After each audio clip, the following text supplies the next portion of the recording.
Hello, ladies and gentlemen. This is Edward Joseph, and let's talk live. Kenneka Jenkins, the evidence is in your face. All right, let's talk. Well, today, peoples, has been such an interesting day.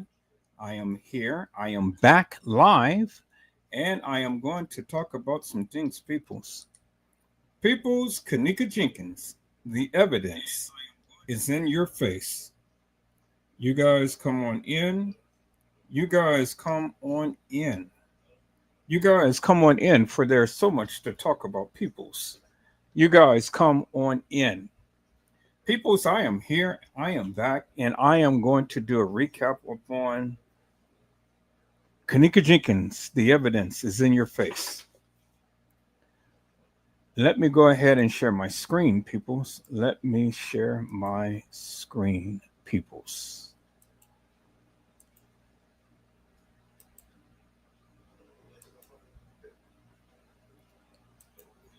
Kenneka Jenkins, the evidence is in your face. Let's go.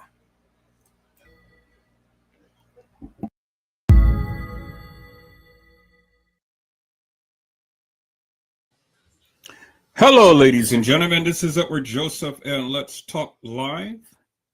The evidence is in your face. This is a recap. All right, let's talk. Well, today, peoples, has been such an interesting day. I'm here, I am back live, and I am going to talk about some things, peoples. Peoples, the evidence is in your face. This is a recap. You guys come on in. You guys come on in.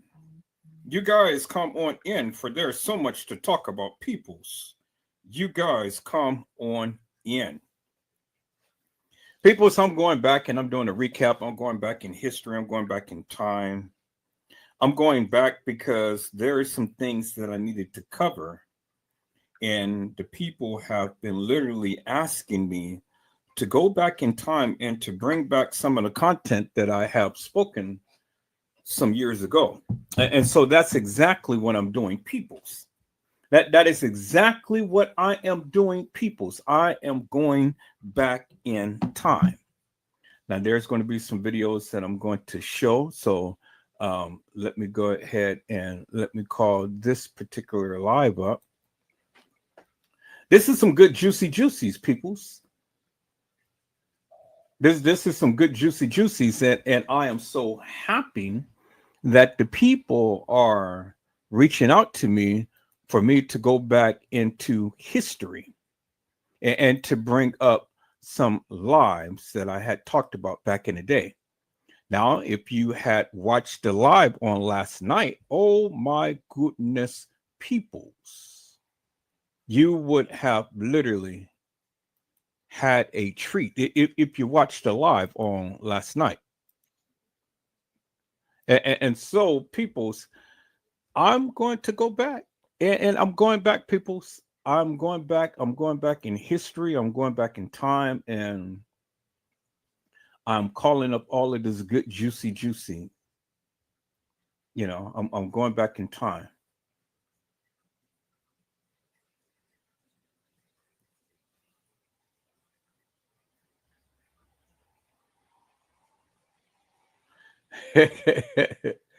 Well, I see that T Slay is back in action. I see that she's back in action because she made a live. So this is a call out to T Slay. So call out to T Slay if you want to come and argue your point. This is a call out to Custom Design. If you want to come on and argue your point, then you're more than welcome. But as it stands right now, peoples, let me go ahead and let me share my screen. We're gonna go back in time. The evidence is in your face, peoples. I mean, it is literally in your face. The evidence is in your face. It's in your face. And I don't care whether you agree or whether you disagree, it is in your face. And so, peoples, let's go back and let's watch. The evidence is in your face. You guys come on in. Let's go.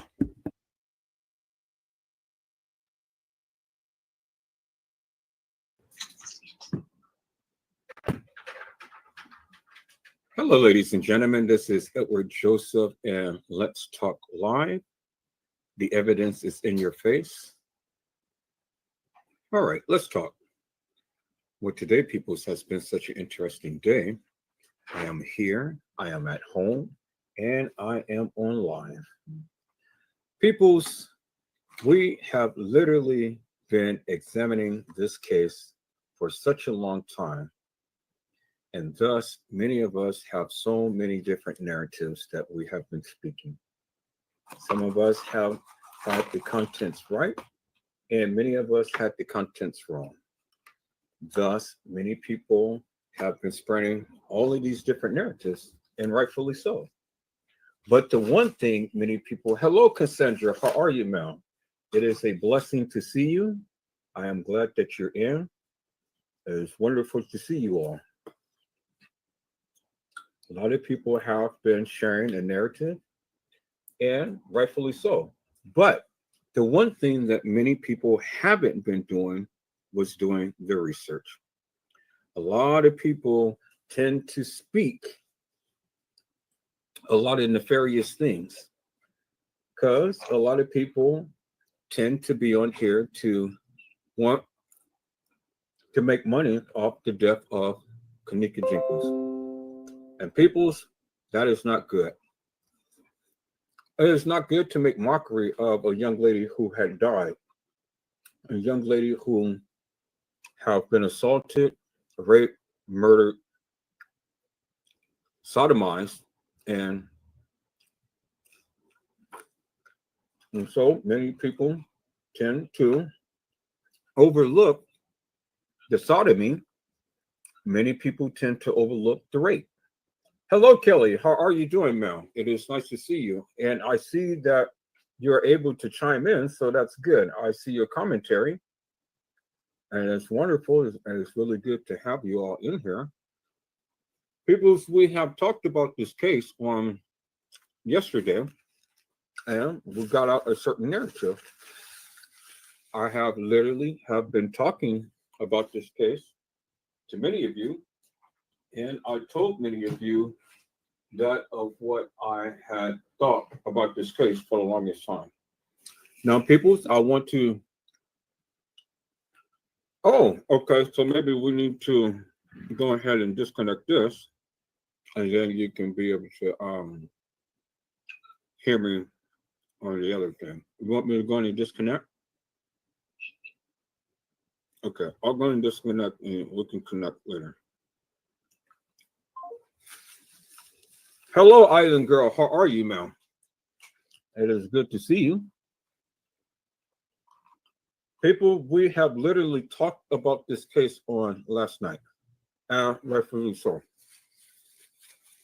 A lot of you think that I get my content from talking to other people, and I'm here to tell you that is not true.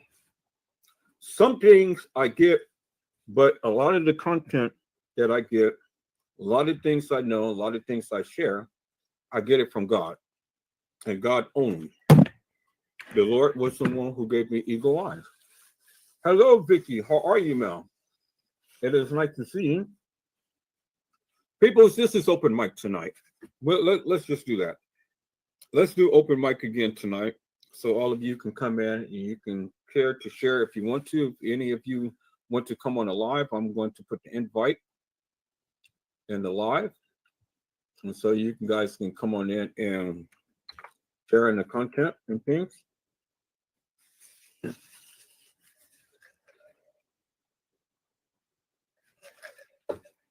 We have talked about this case on last night, and rightfully so, people. A lot of content was shared, a lot of content was aired, and a lot of people think that I come on the lives and I share the lives based upon other people's commentary or other people's views.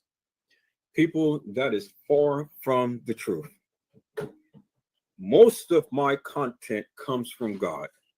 Most of my content comes from me sitting down, praying, asking the Lord to give me eagle eyes, asking the Lord to give me knowledge, wisdom, and understanding about this case. And rightfully so. it doesn't make sense for me to sit and spread a narrative that someone else has when someone else can just basically share their narrative. So, what sense does that make? And if it's somebody else's narrative, how can I exegese their narrative better than they can? I've only can do what God gives me to do, and that is give the narrative myself and speak upon this case based upon that of what he has given me. Now, when you decide that you want to take this case seriously, then my suggestion to many of you is to get down on your knees and pray. Ask God for eagle eyes, and he shall give you eagle eyes. He shall give you the things that you want to see and you want to know. But that of what you want to see, you want to know, you have to be prepared for it, people. Because as I mentioned to you earlier, talking about this case is really something, because this is a case of Satanism. It's satanic, it's devious, it's devilish, and it has you up in arms. People on last night, I had a special guest come on who talked about Kenneka, who have literally gave you insight as to what she have seen personally for herself. And it amazes me how many people chime out and say that she's nefarious when none of you have ever been in her shoes. None of you have ever worked the type of job that she worked. None of you has the expertise that she has. None of you has the medical credentials that she has. And none of you can ever accept the extreme and graphic nature in a manner to which she has to work under. People, as I stated many times, Kenneka Jenkins came to that establishment on the 6th. She died on the 7th. And thus she was at the ritual on the 9th. No question about that, people. It is unequivocally, undeniably, there it is in your face. The evidence has been in your face all of this time, people. And she basically just confirmed everything that I have mentioned about this case. And rightfully so. Peoples, when you learn how to do your own research, then you will come to discover that of what I have been saying has been factual and true. Peoples, I've already told you, I have a lot of connections, and God has given them to me. God has sent people in my path and things for a reason. And these are people who is there, who understands the case, who knows the case. Hello, Deborah G. How are you, ma'am? It is absolutely wonderful to see you. Anybody who wants to come in and join the chat, you're welcome to do so. This is open forum night, and you all can be able to come in and talk. No shade. How come we can't see your face? Well, hello, Megan. How are you first and foremost? Well, because for the same simple reason, I haven't seen your face. So you come on my live, let me see your face, and then I may show mine. That's why you'll never see my face. But you'll see my face right there. See, that is Kenneka Jenkins. Well, I represent Kenneka Jenkins. And then also, too, is that for security reasons, because we have crazies on here, you know. In case in point, somebody was on the live last night and they got information, peoples. And when they got information, what they did was they called Island Girl 29 job. And what they did was they called and asked to see if the doctor whom she had mentioned works there. Well, they got it confirmed that the doctor works at the facility in which she stated. And then they went on to begin to ask, well, did the doctor perform the autopsy of Kenneka Jenkins? And they asked so many other questions. People, come on. Now, let's think about this for a moment. We could already trace down where Kenneka Jenkins been and what facility did she go to for the autopsy. And as it been confirmed, yes, he is the doctor that works there. And you can already confirm through, and if you do your research, where Kenneka Jenkins went to for the autopsy. But people, don't be stupid. Don't be so stupid.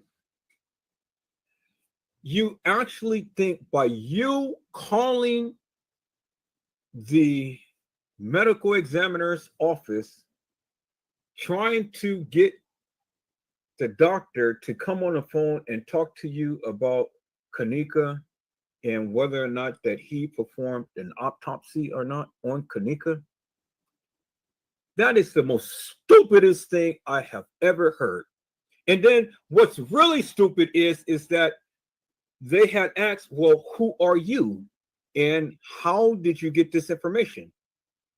Well, I was on YouTube and there was this girl, Island Girl 29, who had given us the information, and she told us about Kenneka Jenkins and that this doctor had performed the autopsy and that she had described all of the things that Kenneka Jenkins had on her. And the lady couldn't do nothing but laugh. Thank you, Megan. Exactly right. But the only thing is that the doctor is under the HIPAA rule. And if many of you know what HIPAA rule is in the medical field, then you understand that his findings or anything is limited. He cannot go in depth and talk to anyone unless they have a search warrant, a order from the court, or some type of written something from the family to release any type of medical history. Now, yes, the autopsy is of public record because it is publicly and wide known. You could have got the information off the public service record from Rosemont. I don't know if you can still do that now, but it was on there. But to call up the doctor and try to have a conversation with the doctor and tell the receptionist that you're trying to reach the doctor, but this young lady named Island Girl 29 has given us some information, and I'm just calling to make sure that this is factual and true. How dumb and stupid is that? Incredibly dumb and stupid. Peoples, do you actually think a doctor is going to get on the phone with some nefarious, ignorant butt person to go over a case to where he had done, and he don't even know who you are, and you don't even know the person's name who giving you the information? Oh my God, peoples, come on. That is the most crazy and nefarious thing I have ever heard. And when I got confirmation of what was done today, I couldn't do nothing but just sit back and laugh. I had to come on live and talk about this because people, as I stated before, the evidence was clearly in your face. Everything that she had said was factual, was true. Exactly, Trish. But The thing is, what she had stated, she can state because that's public record. You know, she didn't show you no pictures. She didn't go beyond that. She didn't go beyond the scope of anything. Now I'm talking about it and stuff. It's okay. You know, you can elaborate on that all you want to and stuff. But where you will have some problems is if you go and show some receipts of the actual unit of the actual person, the deceased, without any type of release from the family or from the doctor himself.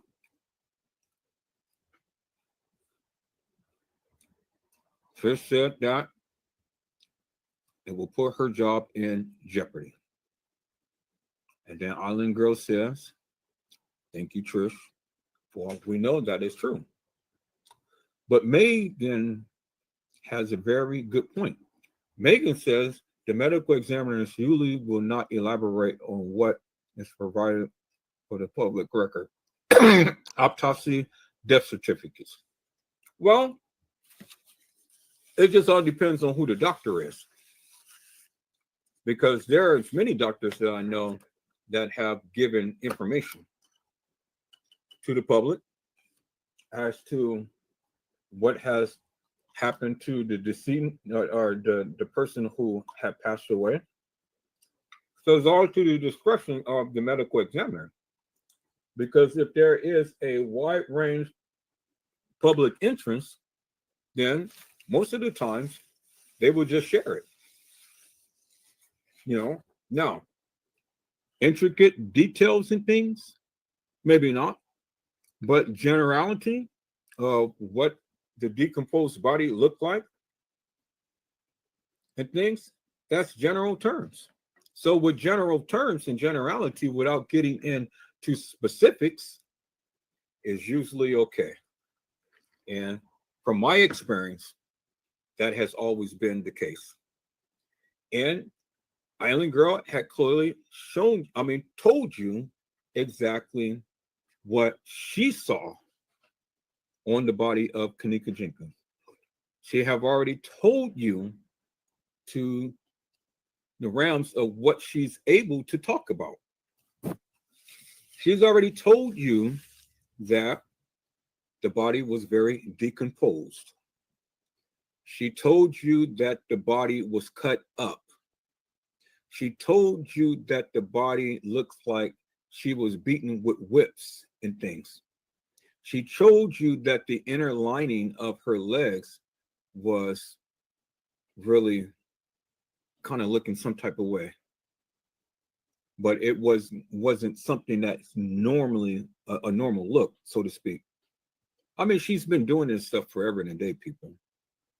She clearly told you and she outlined every possible detail of what happened to Kenneka Jenkins. So Megan says HIPAA has nothing to do with it because the medical examiner was not the provider of the deceased. HIPAA has nothing to do with ME statements. Once a person passed away, it's a moot point. Well, I mean, I have to agree to a certain degree, but then I have to disagree. Because I used to work for a hospital out here, and I worked in the emergency room, and I worked in ICU. And so it just depends on what facility that you work at. Everybody has different standards. Everybody has different modes of operation morandi. Everybody has different processes and procedures that they follow by and stuff. And so it just depends upon the facility, what their rules, regulations, and guidelines is how they administer certain things. So I agree with you to a certain degree, but then there again, it doesn't apply to every medical facility, is what I'm saying.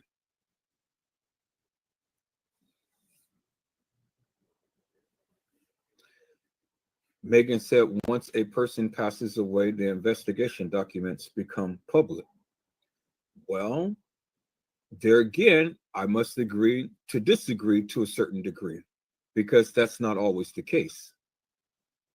It's not always the case. Is you know, people's you have to understand one important factor. Every facility operates differently. Okay, so Megan, why don't you come onto the live here? I sent you the link in the chat. Come on the live and let's talk. So here, let me send you the link again.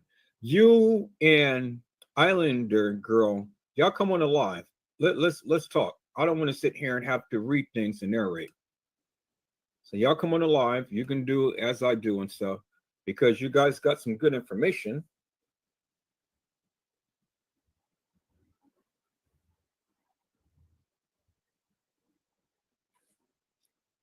Okay, click on the live.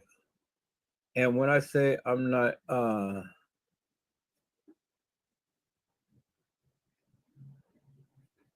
when I say this, I'm not negating anything you're saying, just stating facts. Well, I'm stating facts as well. You haven't do you work in the state of California? Have you ever worked at any medical facility in the state of California? Help me to make that make sense. Hello, Islander girl. How are you, ma'am? Y'all hold on for a second. Let me get this Bluetooth up running here. Because see, now we're really going to have a conversation here. All right. Let me put on the live on my phone. Let me go to YouTube.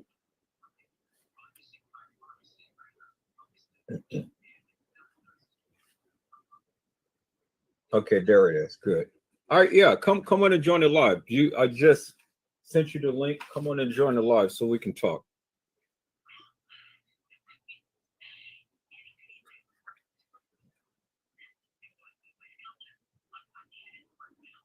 Let me block that person. All right, here, I'm gonna do this again. Copy this, copy that. I'm going to put this on here. Send out. Now, click on the thing and then join the live.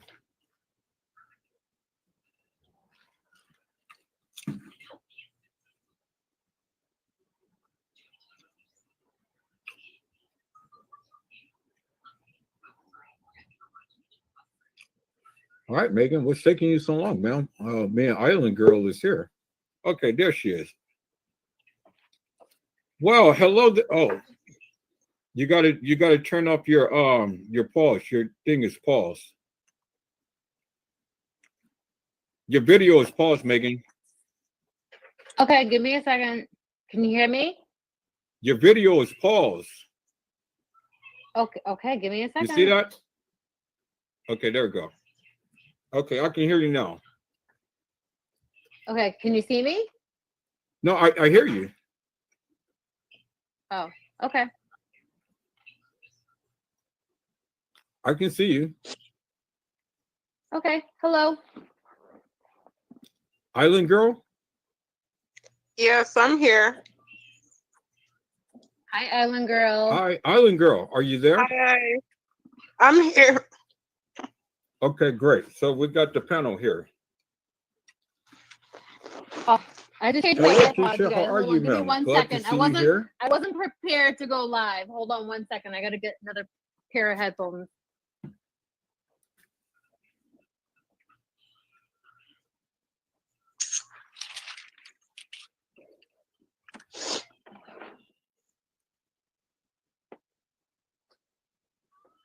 But if you guys want to continue this the is what I conversation, love. I have I'm the panel listening. here. I'm waiting for my cousin Deb to join too. She's the one that got me Okay, so where should we interested in begin, the y'all? stream. Oh, you having your cousin join too? Wow. Okay. I'd like to see Debbie join. Deborah. Oh, really? Okay, that's wonderful. Okay, Deb, come on. Okay, so I'm gonna just say, I don't want you to think that like in my comments that I was negating anything that Well, you're see, I saying. don't know. Okay, let me.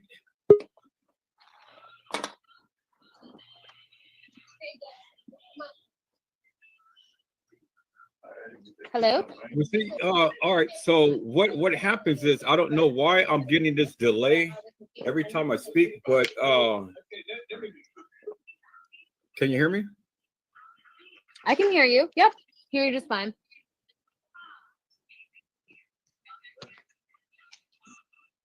StreamYard. I don't know what StreamYard you're using, but Okay, no, that's what I'm saying. When I speak, I get a delay when I'm hearing myself. So you guys probably hear me.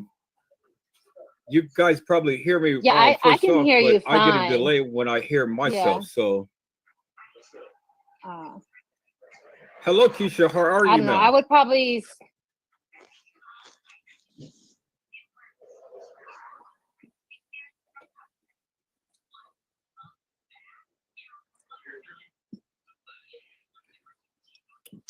All right. So what I'm saying is, whenever I speak, I get a delay. So you guys probably Yep. hear me instantly, but when my response come back to me, it's a little bit of delay. So that's why I'm saying. Okay.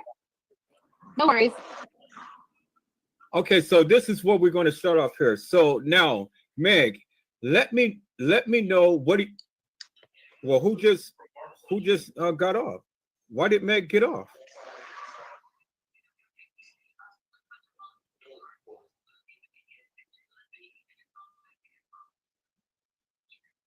Meg, come back on the chat room. We wanted to talk to you.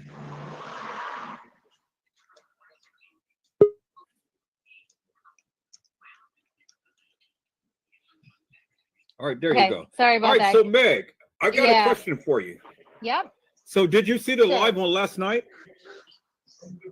You know what? I actually have to say this is why I was hoping my cousin Deborah would come on the stream with me, because this is my first video ever watching you. She actually was telling me about you. Like, so Deborah, my cousin Deborah, and I think we're like investigators and shit. Like we like get really into like crime and stuff like that. So I'm just gonna keep it real. I'm sorry for I don't mean to swear or whatever. Just correct me if I do. So we think we're like investigating and whatnot. So so she was telling me about your stream and how with Kenneka that, you know, because we were following it back in the day when it first happened. And she was telling me about you, and she said, "Oh, you know, that came back up, and I was watching this. You know, she's been watching your videos basically." Wait, hold on for a second. And said, Somebody got something in the Yep. background. That could you turn down the background noise? Not many people that do not know. Urban Spears just passed away from the east side. "What are you hearing?" Maybe it's my dishwasher. Let me shut it off. I hope it's not me, but hold on. I'll be right back. But I can hear you guys. I'm hearing somebody narrate somebody got shot on the east side or something. Sounds like the noise. It sounds like Oh the news. no, that's someone's TV. That's someone's TV.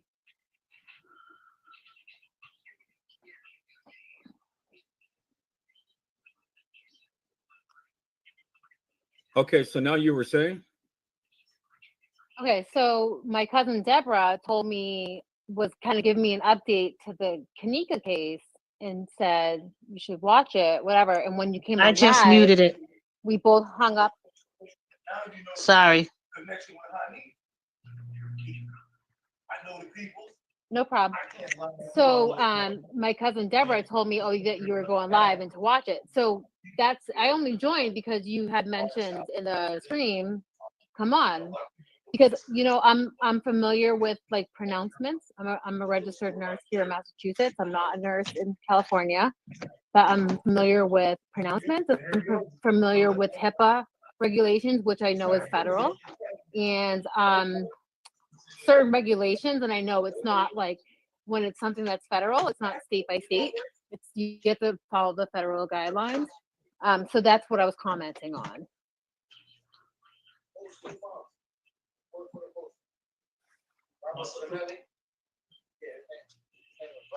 Okay, yeah. Well, I mean, what happens out there doesn't necessarily happen out here, because a lot of the medical That's not, but facilities, that was my they're whole run point, though. That was my independently, whole and point. they tend to do a It's lot of not things, independent. It's you no, know, it's no, themselves, no, no. and That's they my don't whole point. really. You have to be a devil's advocate and say, hey, it's not state by state. If it's federal, it's federal. Like it's a federal mandate.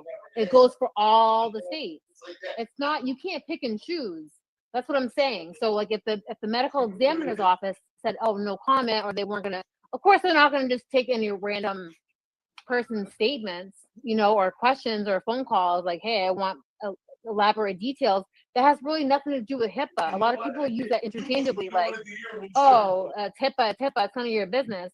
But that's when someone better like requests information that's private about that person's medical history.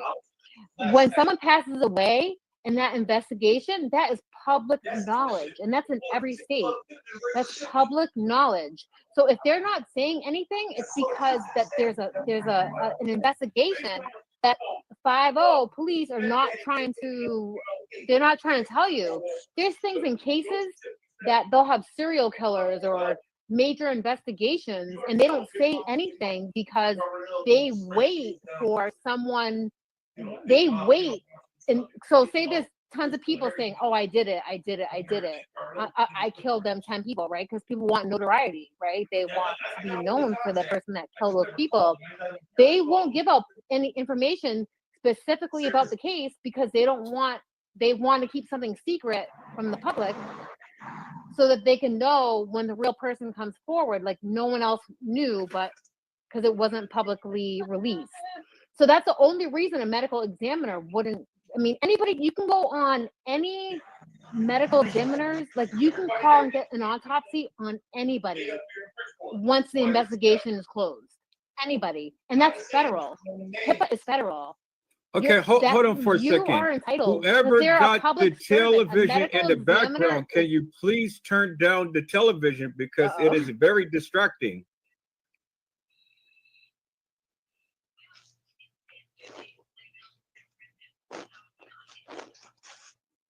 I don't have no Thank TV. you. No, go on, Meg. I'm saying that it's so anybody is entitled to any information because the medical examiner's office is they're a public servant. They're not there. It's just like if you vote someone in, they're a public servant. So it's not like you're calling the PCP, the primary care doctor, and saying, or their gynecologist and saying, hey, I want their medical records from like past 5 years. That's what HIPAA is, right? HIPAA is you can't just give information about someone's medical history to any random person. You can't, as a nurse, I can't have a conversation with my friend Sandra, who's another nurse, on the elevator, and someone else can hear about their information. That's all that is. You know, people use that like it's so.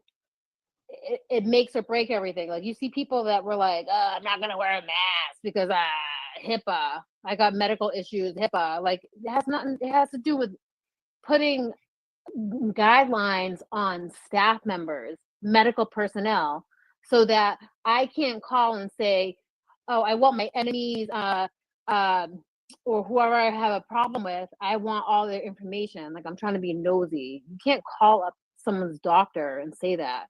And people just say that interchangeably. It's a federal guideline too. So, and companies will get sued, and so will nurses, people or medical professionals. But I'm not saying you're wrong, but that's not why the medical examiner didn't say anything, because the medical examiner is really just to find out who, what, and why. Like, how did this person die? They look for clues. They're investigators. They're like a PI that is looking at the body. They're looking for clues. And you're right. You're probably right. I mean, I have to listen to all your videos because I legit just heard about you tonight, but like it has nothing to do with HIPAA. Has nothing to do with it.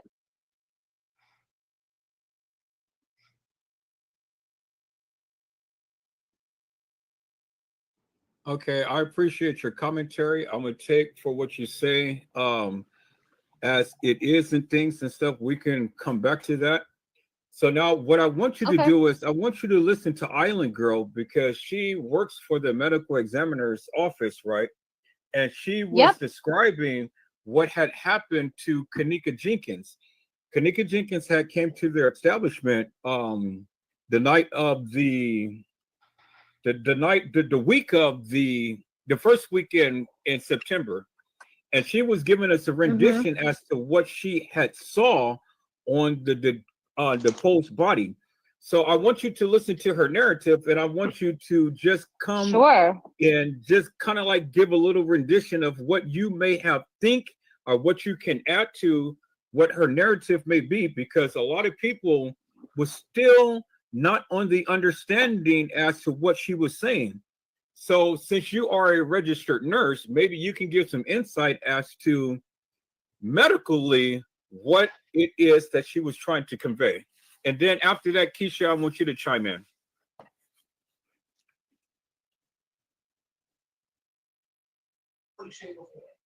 I'm sorry, what did you say?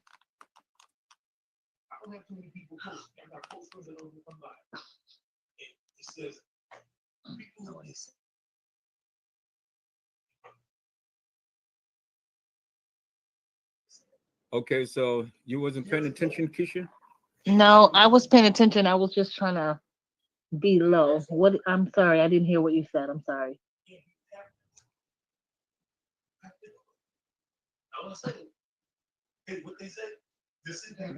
Okay, so I'm not going to go and repeat all of that. So give us a rendition as to what you think about this case.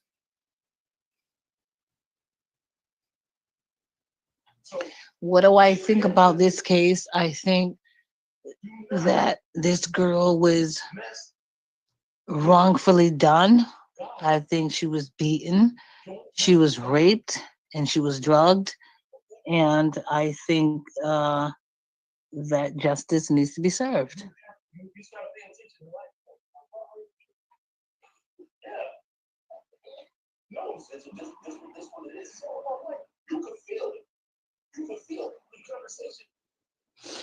Okay, so in your eyes, what do you think justice is?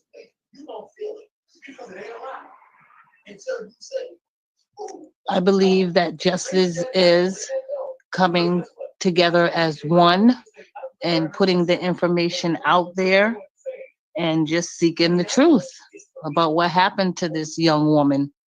I know I have a daughter that's this age, and I would never stop until justice was served. I mean, this was I, for myself, watched so much footage as I did watch you and say this, that, and the third, and it was a lot. But you can only go on but what people are showing you, and maybe I didn't know any better either. But I've been watching your show. I just found your show like maybe a day ago, and I've been watching it, and I believe the commentary that you tell can get justice for Kenneka. I don't know. I mean, I watched Zillionaire Trading. I watched like you were saying, the same stuff over and over and over and over again. And it's just crazy. Like, when is enough is enough. That's just my take on this case.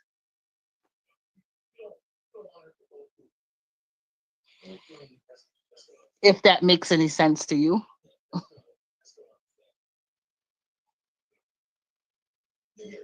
Okay, so right. So what makes my chat or what makes my life so different from Trey Gang, Zillionaire, and all of them? I mean, am I speaking truth? Is my content out there? Facts are, what? Because I'm always curious to know, why do people join my live? I base everything upon what they have given, but I always go what God gives me to say, because everything that I have done, it was the Lord that has given me the unction, given me the wisdom, knowledge, and understanding to piece out that of what they had said. So in essence, I'm no more different than them, other than my narrative is that Kenneka Jenkins has never walked the halls of that establishment, because the science proves that she never walked the halls of the establishment. It is physically and scientifically impossible for that to happen. and there's no content within the videos that was given that ever proved their narrative. And you know what, Mr. Edwards, you are correct about that. Maybe, I mean, I've watched their content over and over again. Maybe I didn't have a full understanding. I was on this case way back when they had it on Facebook. And I jumped off when everybody started getting taken out. I was like, I can't stay in these chat rooms anymore. And maybe I don't have a true understanding, and maybe this is where you come in to give the true understanding. No, I don't know why, but you did put the content out there, and you know, it's for the true believer to believe. So this is why I'm here, to get the truth. So I can't say that everybody's commentary is true or not. I don't know. I'm just here to find out. That's all. I'm just here to find out what the truth is. Do I believe everything I hear? Okay, No. so Do I the believe truth of the everything I matter, see? No. the truth of I'm the here to matter find out. is that And if the truth is out there and it's for you to give it, then I'm here to listen. That's all I have to say. That's it.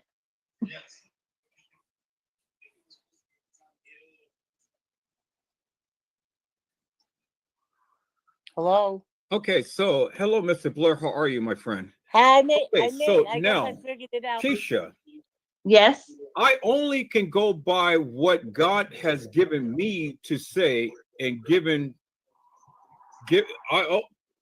I only can go by what God has given me to say and what God has given me to do.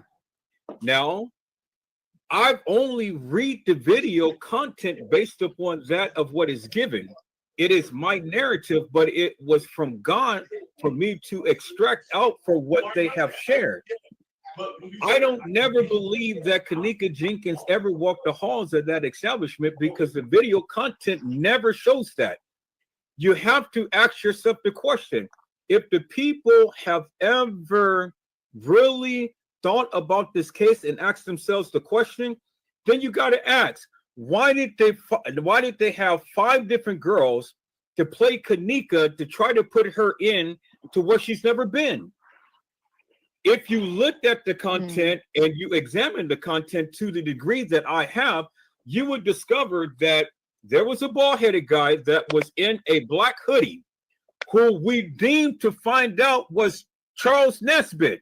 He was the one who carried Kenneka within the establishment and within the kitchen. Kenneka has been assaulted, she has been raped, she has been sodomized, and she ultimately been murdered.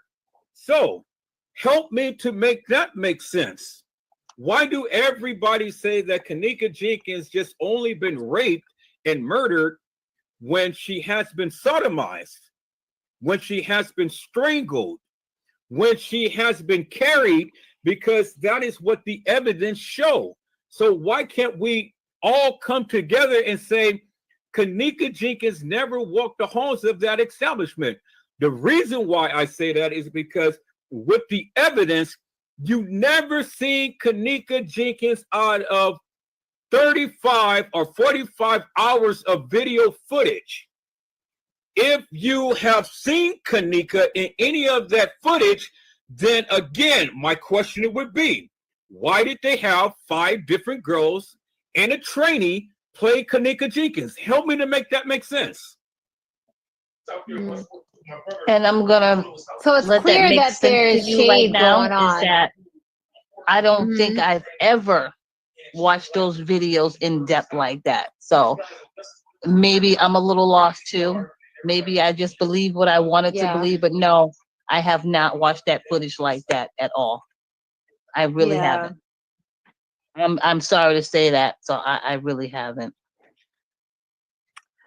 And to piggyback on that, I will say that this is coming from someone that hasn't looked at any of the footage.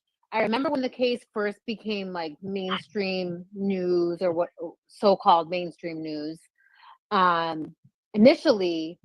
But I will say that when I first saw the mother, when I first like my female intuition, like something, and maybe that's likely God, like that's just your female intuition that something is not right.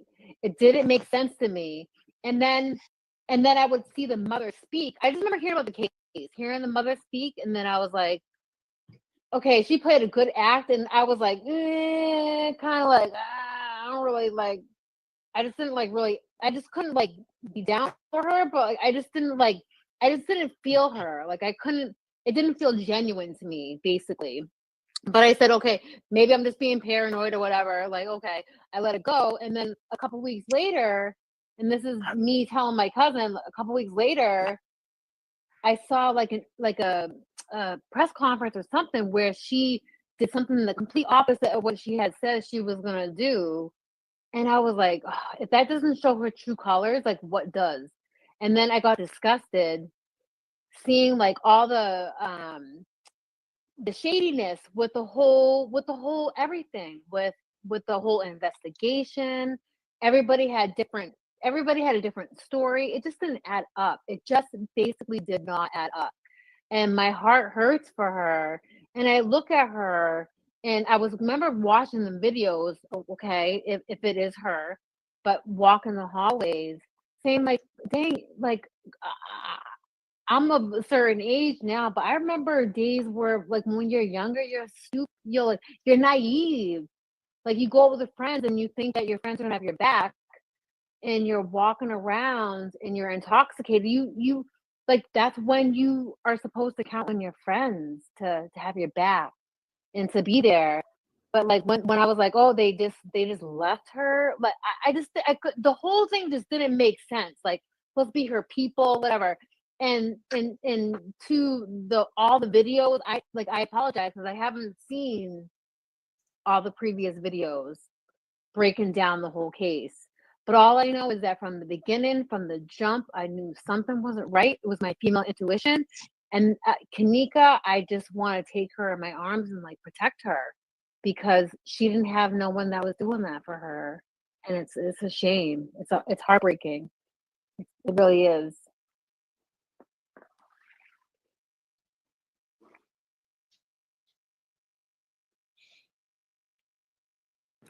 Now, see, this is what I'm saying. Everybody tends to allude to that of what they see on the video, but you have to understand the video doesn't make sense in itself.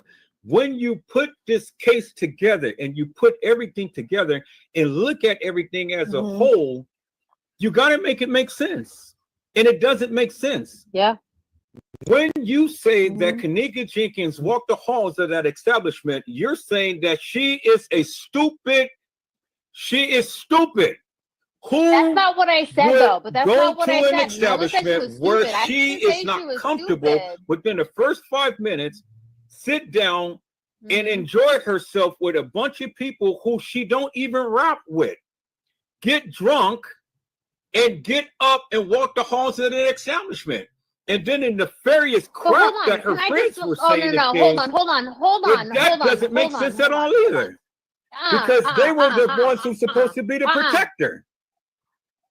See, that's where you're wrong. And that's where you need to be realistic. You have to be realistic in the fact that I'm not saying she's stupid. I'm just saying as someone that has been out there, I didn't have like the best upbringing. I didn't have like a stable home. And I'm not saying that makes all the difference in the world. I'm saying like I put myself in situations where I'm like, thank God, number one, there was no social media to catch anything that I did. You know what I'm saying? Like, I'm not saying I was out there doing wrong, but I'm saying it's unrealistic and it's not practical for you to say that she's stupid. I said naive. Like so she went there. She was young. She's a young girl. How old was she? Like she's young. She goes out with friends, and that's part of growing, where you don't trust your instinct and say, this is not my true friends, because we all been fooled. You can all be fooled. by people that you think are supposed to be there for you, right? Some people don't believe who people are when they show them who they are, right? It's like, oh, trust who, you know, believe what they show you when they show you. Yeah, okay. But you can go and you can have a good night. You can be naive to think that like all the people around you at a party in a hotel room are all gonna like have your back. That's not the case, but you can be young and naive to think that. That's part of growing. And that's part, she didn't have that intuition that blocked her from being there. What I'm not saying whether the facts in the case are right or wrong, because you said, I guess there's some video of her, it might not be her or whatever. 100% that can be reality of growing as a young woman.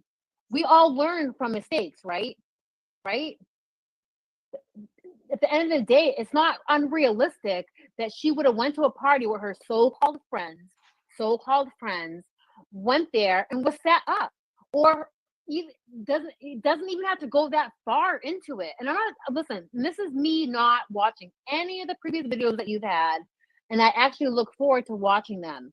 And I'm just saying, but as a human being, a young woman that has been there, done that, where you go somewhere and you think your friends are going to have your back.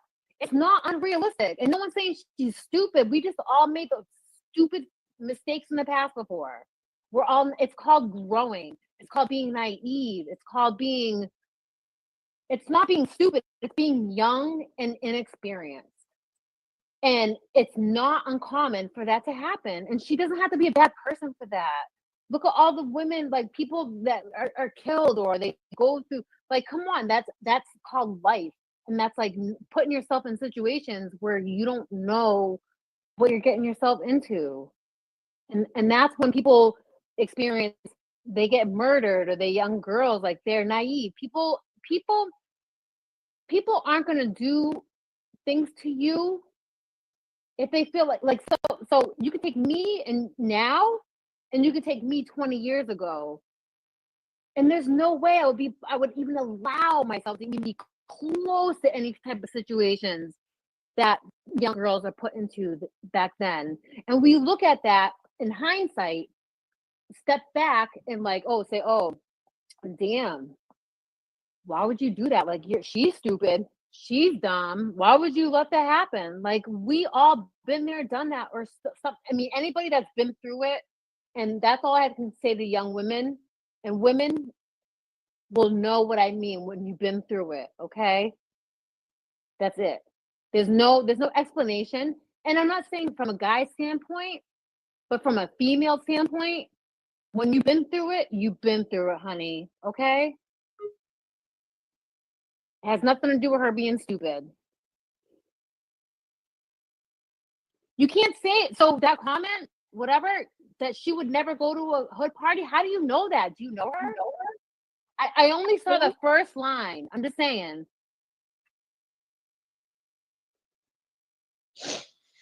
So I don't really know StreamYard, so I can't really say.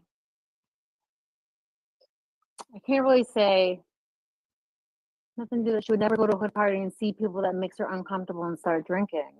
But if she was drugged, they found Topamax in her system, right? So Topamax is given usually for migraines, seizures. It's given for a variety of different things. But that can make you like loopy and make impaired decisions. I don't think you can give. I can go to a anywhere today. I can go to a family party and someone can just drop something in my drink. Doesn't mean that I can make the decisions. They can put something in my drink that's going to make me make impaired decisions. That's why it's called impaired decisions. Someone could have put anything in her drink, which they did find supposedly in the autopsy, was Topamax and one other med. But Topamax can make you, it can impair you, especially if you've never taken it before. It's usually given for migraines or seizures, but it can make you, and especially if you're drinking, that is going to increase the effect of the medication on her. So yeah, just because she wouldn't make that decision in her right mind doesn't mean that she wouldn't make that impaired. What does it say? Look at the chat. Okay. Okay, so Meg, I need Oh. you to look at the chat as Sorry, well, guys. because Now look on I'm the side looking of at your the screen. chat. Look Okay. at the chat as well and read that, because a lot of people are making commentary. Now, I understand and I love your commentary. I hear what you're saying and things, but Mel, let me tell you, we are from the hood. It doesn't work like that. I understand that you may have been through some things in life and stuff, but in our lives, in our realm, we call them stupid. We call them nefarious. And you're not hearing what I'm saying. What I'm saying is, it would have been stupid if Kenneka would have came to an establishment, found out that she didn't mix with the people there, and then turn around and end up getting drunk. That's stupid. I'm not calling her stupid, but what I'm That's saying not is, what I when said. That's people not what say I that, said. That's not what then I it said. doesn't I'm make saying if sense. she, So how old if she was she? How wants to old was turn she? around and get, How old was she? Come on, man. How old was she? Just because you're from the hood doesn't mean that you're not going to make decisions. She might have said, "Okay, let me just go here. I'm gonna." She's going. She's walking into a party at a hotel, right? And you're of sound and mind, and you think you're of sound and mind, right? And you're like, "Okay, I'm gonna go. I'm gonna have one drink, right? I'm gonna have one drink. I'm gonna be completely sober. I'm gonna be able to handle it, right?" But and you're gonna be fine. You're gonna roll out. You're gonna go do what you gotta do. Like, you're not gonna make stupid decisions, like supposedly like decisions just because you're from the hood. Like, yeah, you weren't born yesterday, right? So growing up in certain areas makes you a little more wiser and trust your instincts, right? But she was also sober when she walked into there. She could have had one drink that said, "Okay, I'm gonna have one drink and I'm good." But if they could have drugged her, and that one drink that she had that was look at date rape drugs. You only have to put one fucking thing in a drink and have a few sips of it, and you're making decisions that you normally wouldn't. That's what's called impaired. That's why you're impaired. So it doesn't mean that she was a bad person, doesn't mean that she had any intent. It's not the intent of why she went there. The intent has nothing to do with the intent. It's what happened to her. I'm just saying that that's a possibility. You can't negate that. That's a possibility that she went there completely sober, completely like, I wouldn't mess with none of these mother effers, okay? Because she's not stupid. But you can't just rule that out, that she didn't take a drink of something, have a few sips, and then that impaired her thinking. Because that's what the point is. The point is that you drug someone because they're going to make decisions that they normally wouldn't make when they're under the influence. And when I say under the influence, it means with drugs. Look at date rape. Some certain factors of some date rape drugs will make you like sleep with 10 men, and you might be a virgin before that when you're sober. So you can't really say that because she's from the hood. You can be a victim anywhere. And people like, so they had ulterior. It's clear that there was ulterior motives at this whole evening, right? Whether it's before, whatever. I'm just saying, like, you have to play devil's advocate. You can't say that because she's from the hood that she went there and she was a little bit wiser than maybe someone from an area that grew up in a country club area. Like, that privilege doesn't make her any less a victim than it does. Because at the end of the day, she's a victim and she was taken advantage of. At the end of the day, she was still there, right? She was still there, and she got caught up because there was all these odds against her, and she didn't stand a chance, regardless of whatever it was. And I'm not saying that you're wrong. I'm just saying, like, you have to be a devil's advocate. You can't always have one person that's saying this is what it is. And I'm not saying that you're wrong, but I'm saying for you to say that because she's from the hood, that's so incorrect. Because how many people from the hood are not here with us for this today? That's naive to say that. It's naive.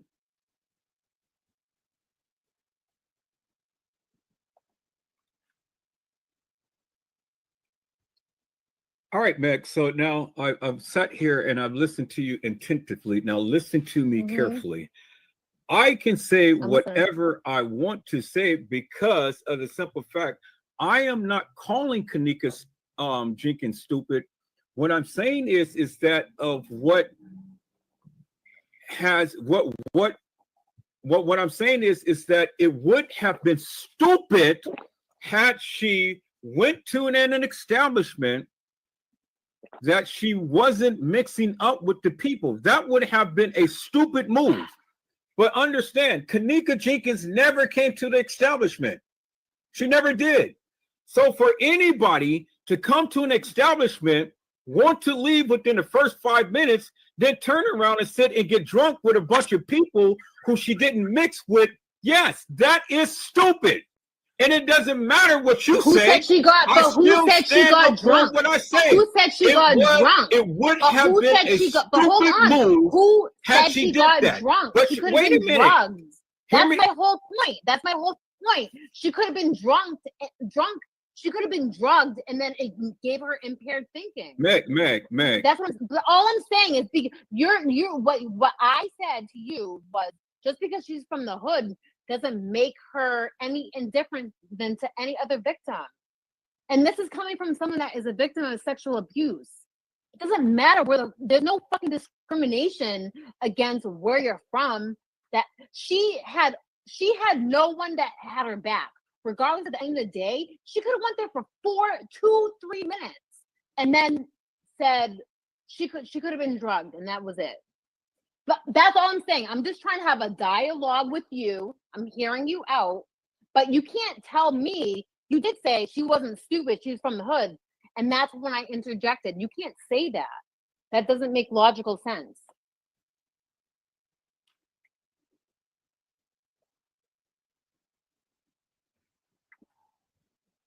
See, Meg, let me tell you something. Stop telling me what I can't say. I can say whatever I want to say. Just because you disagree, it doesn't matter to me. I'm sorry that you a person of a sexual things that had happened to you of a sexual nature, but you are speaking with feelings. Get out your feelings and start thinking logically. Logic says if you ever hurt me out, I said that any person who will come to an establishment and would want to leave within the first 5 minutes, but yet stay there and get drunk, that is stupid. That would be an absolute stupid move. And Kenneka wasn't stupid. Kenneka was not stupid.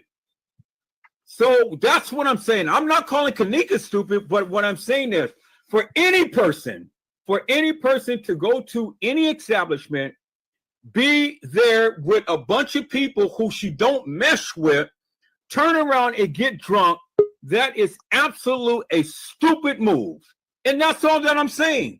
So sit, listen, and understand where I'm coming from before you go and get all into your feelings and get hyped up, ma'am, is all that I'm saying.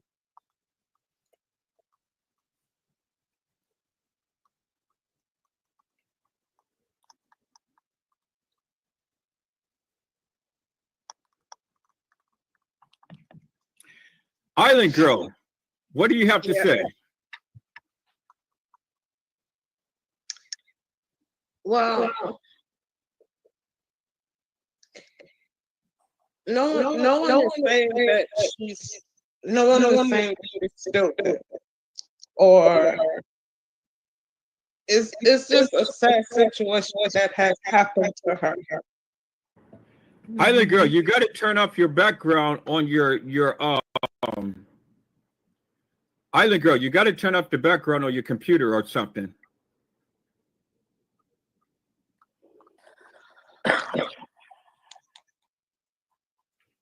Can you hear me?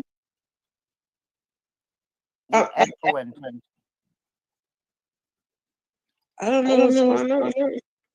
We can hear you, You but still we're getting the echoing. echo. So you gotta put some headphones on or something because we're getting the echo. Yeah. Okay, hold on.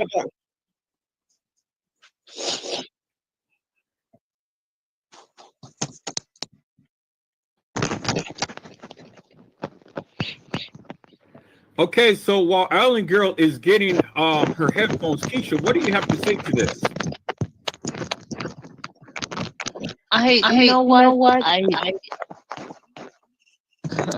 don't even know. I'm just listening and just trying to feel everybody and what they have to say. I'm stuck right now. I don't even know what to say. 10 for me that I've never watched the footage clearly, so I don't even. I'm not gonna say I'm lost, but I'm confused. I guess that's what I want to say. I've never had to witness anything like this or been through anything like this, what this young woman had to go through. So I'm still trying to figure it out and just watch, listen, and learn and know and want to know the truth so that this young lady can have justice. But what I will say is that I've always known the mama, to be a little bit shady, but I wasn't really sure about that. I don't know nothing about the Masons, or I know a little bit about The facts. Illuminati, but I'm still really not sure about that. So I guess I've been sheltered too. I guess I didn't learn about that stuff till I got into my mid late 30s and now in my 40s. So I've been sheltered all my life too.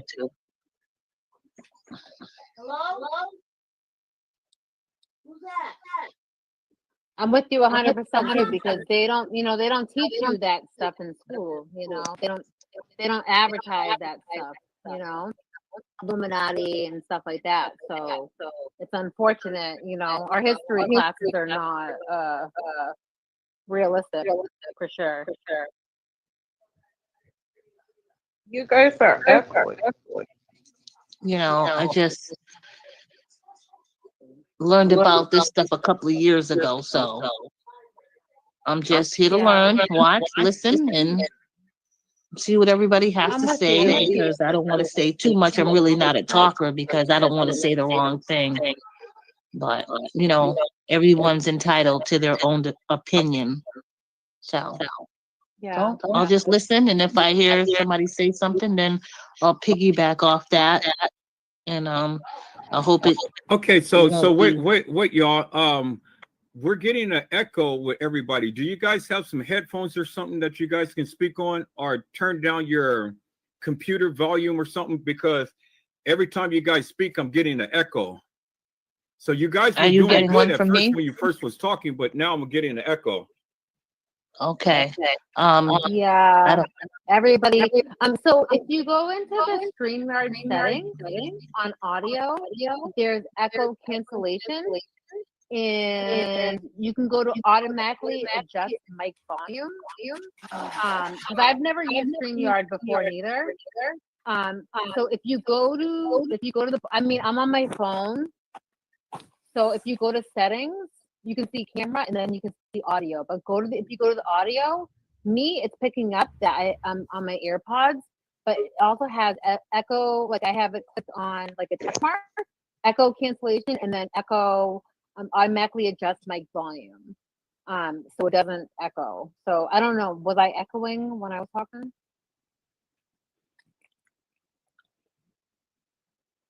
I can hear you fine now. Okay. Yeah, there's no more echo. No, you were doing good now when you were talking, but beforehand you were echoing. So whatever you just did, it's okay. Yeah, it worked. Yep. Okay, I think I'm good also. This is Keisha. Yeah. Hi, Keisha.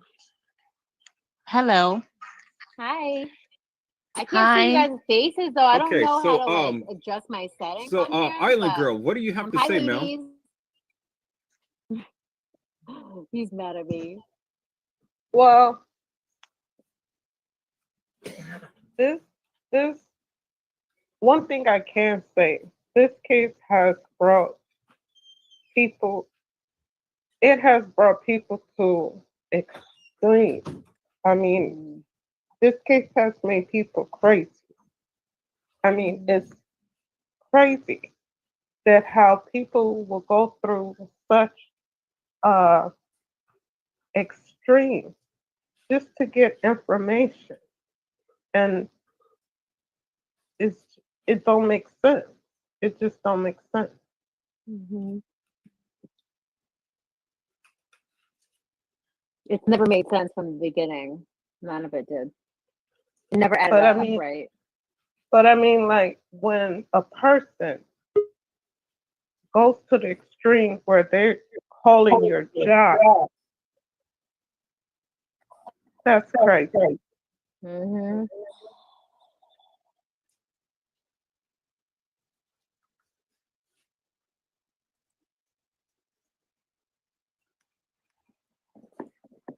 That's crazy.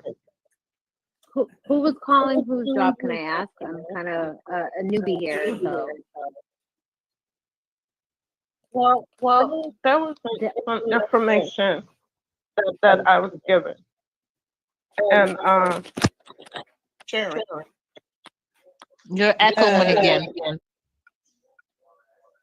I don't know why.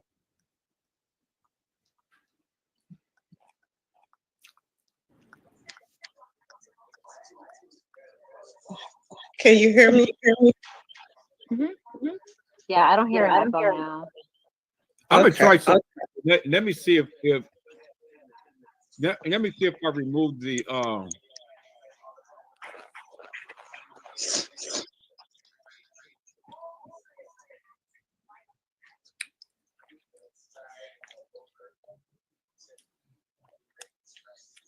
Hi, Deb. Hi, Deb. Hi, Megan. Hi, baby. My boo thing right there. My baby.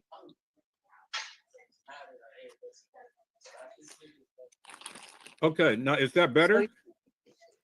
Yeah. Yeah. Yes, sir. Is that better? Yes. Yes. Okay, I just shared my screen. All right. Okay, so I just shared my screen, so I guess that was it.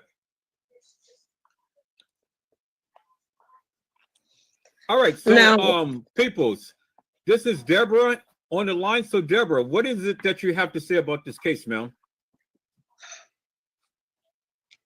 Well, like the other lady was mentioning that you know she ever since this case broke out, like kids think about. I've been following. I haven't stopped since it started. I have watched a lot of different YouTubers like Zillionaire and Straight Drop and Kate 420 and Mm-hmm. there's John, so many of them. But I said, wow, that does make sense. I think videos and screenshots and all these like I believe I truly in my heart what your narrative is. I don't I put it down. I remember I have a ticket where she said she didn't because like Is Deb? Is she breaking up to anybody but me? that Or right. not? Yeah, she's towards your breaking up. narrative. Deb, how's your internet? Like you're good? Like a Like- service?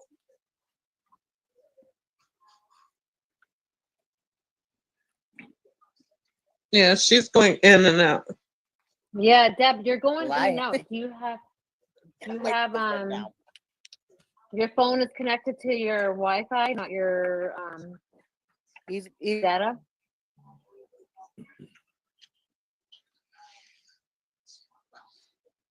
on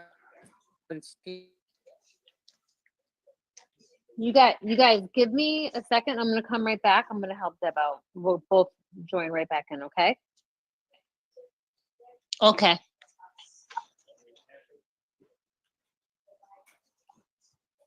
Okay, thank you. All right, so peoples, I'm glad that everybody's here. I am Okay. so happy that everybody's here. I appreciate everybody's coming in and joining in the chat and things and stuff.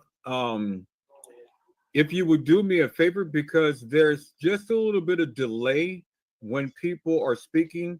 So try to keep your commentary down to maybe about a minute or so that it gives other people time to chime in and things. Try not to overspeak. So let the person finish their narrative or whatever they have to say before you chime in, so we don't have this clash of people, because the service is such to where we have just a slight delay. So if we can just be courteous enough to kind of like say something and then allow the other person to go ahead and speak. But you have your chat on the side of the screen here. Take a look at the chat. You can make some commentaries in there, read what the people are saying, address the things that the people are saying. You have your private chat on the side right there. So if you want to send me a private chat or something, go ahead and take advantage of that. But let's be conscious of everyone, and then let's have a wonderful time tonight. Okay. Thank you, Mr. Edwards.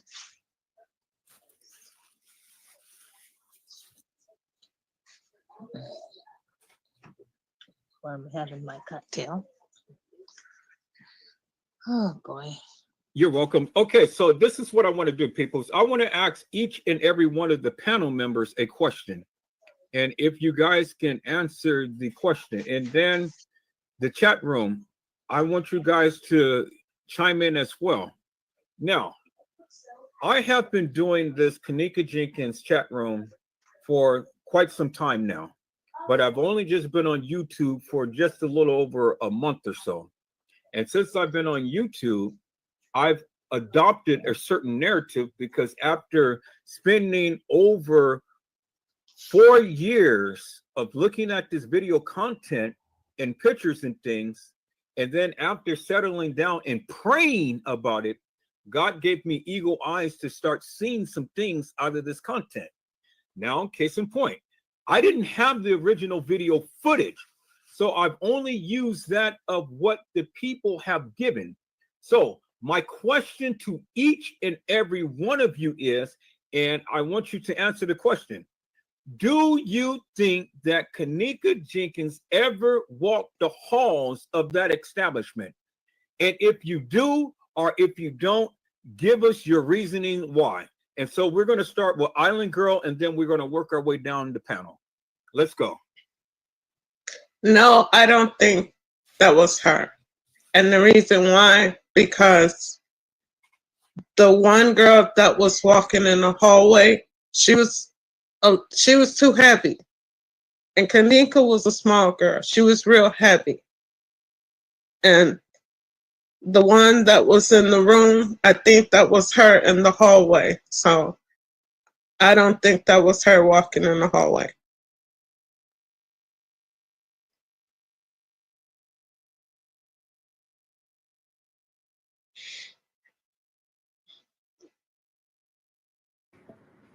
Okay, Deborah, is your thing up and ready?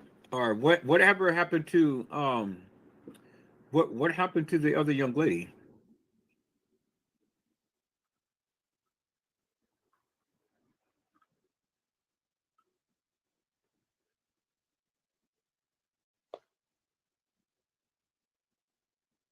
Did she disappear? Everybody's disappearing. No, nobody wants to talk.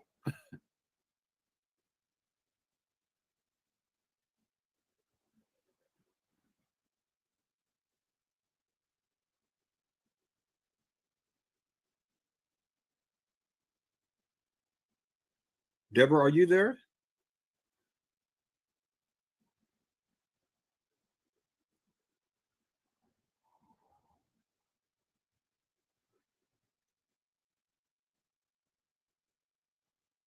Wow, what happened to my panel? Everybody was here at one point, and now everybody had disappeared.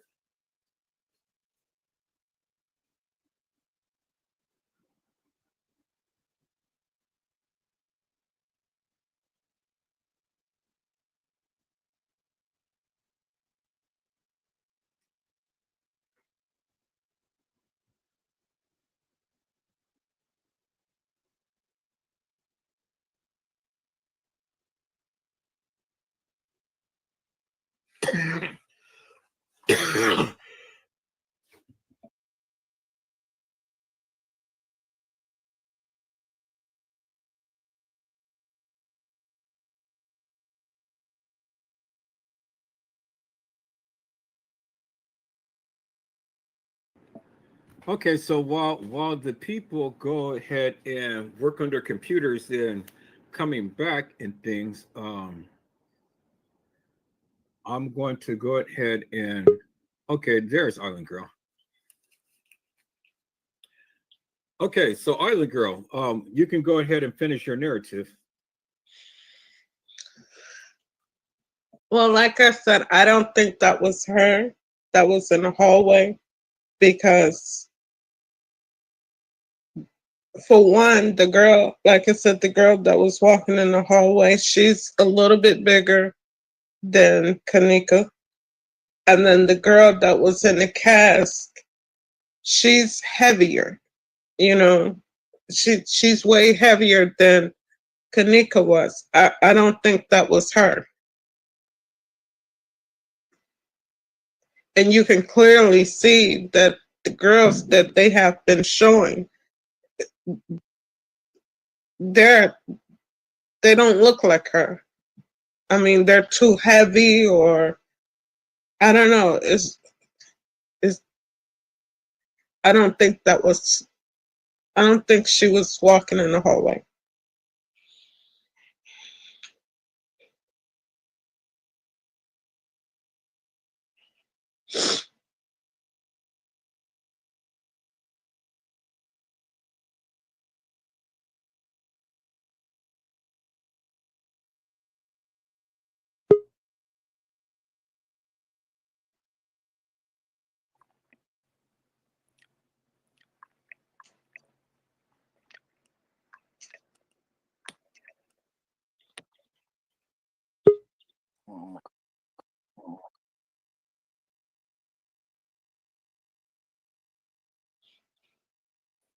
Hi guys. Hi.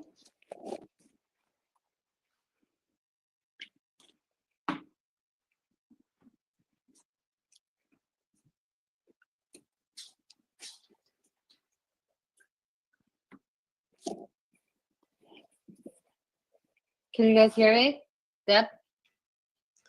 Yeah, I can hear you. Okay. Hi.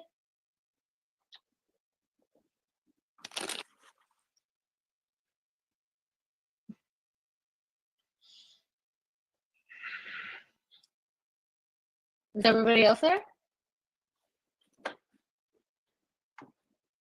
I think she left.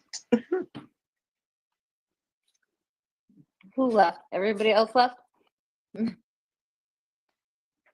Yeah. I'm sorry I missed your commentary. I had helped my cousin Deb with her settings. So I think she might be coming back in. Hi Deb.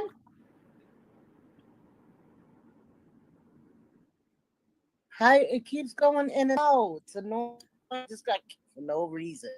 Okay, so Meg, my I question can't was, hear do nobody. you think that Deb, do you have your headphones? Do you have your headphones in? Huh? Deb, do you have your AirPods in?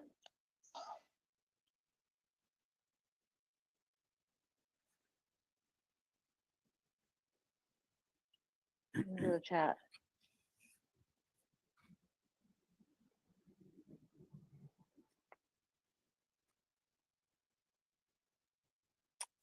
Um,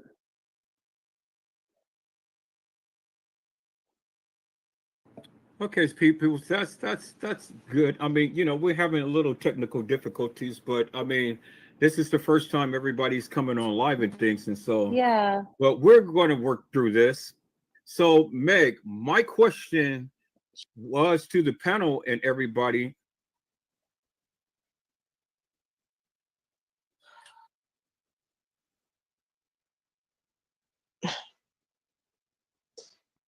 Okay, I see that they're having some issues. Let me wait, will be moved if you want to prevent this. Okay, so maybe this probably is why she's having issues. So, okay, all right. Hi.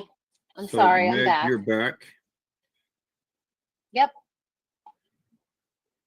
Sorry about that, you guys. I'm gonna. Okay, so if Meg, my you, question if you is, can do shoot me you your believe that email, I'm Kenneka gonna. Jenkins ever walked the halls of that establishment? That's the question. So to answer your question, I will say I don't know. I will tell you that coming from someone that legit only saw mainstream news,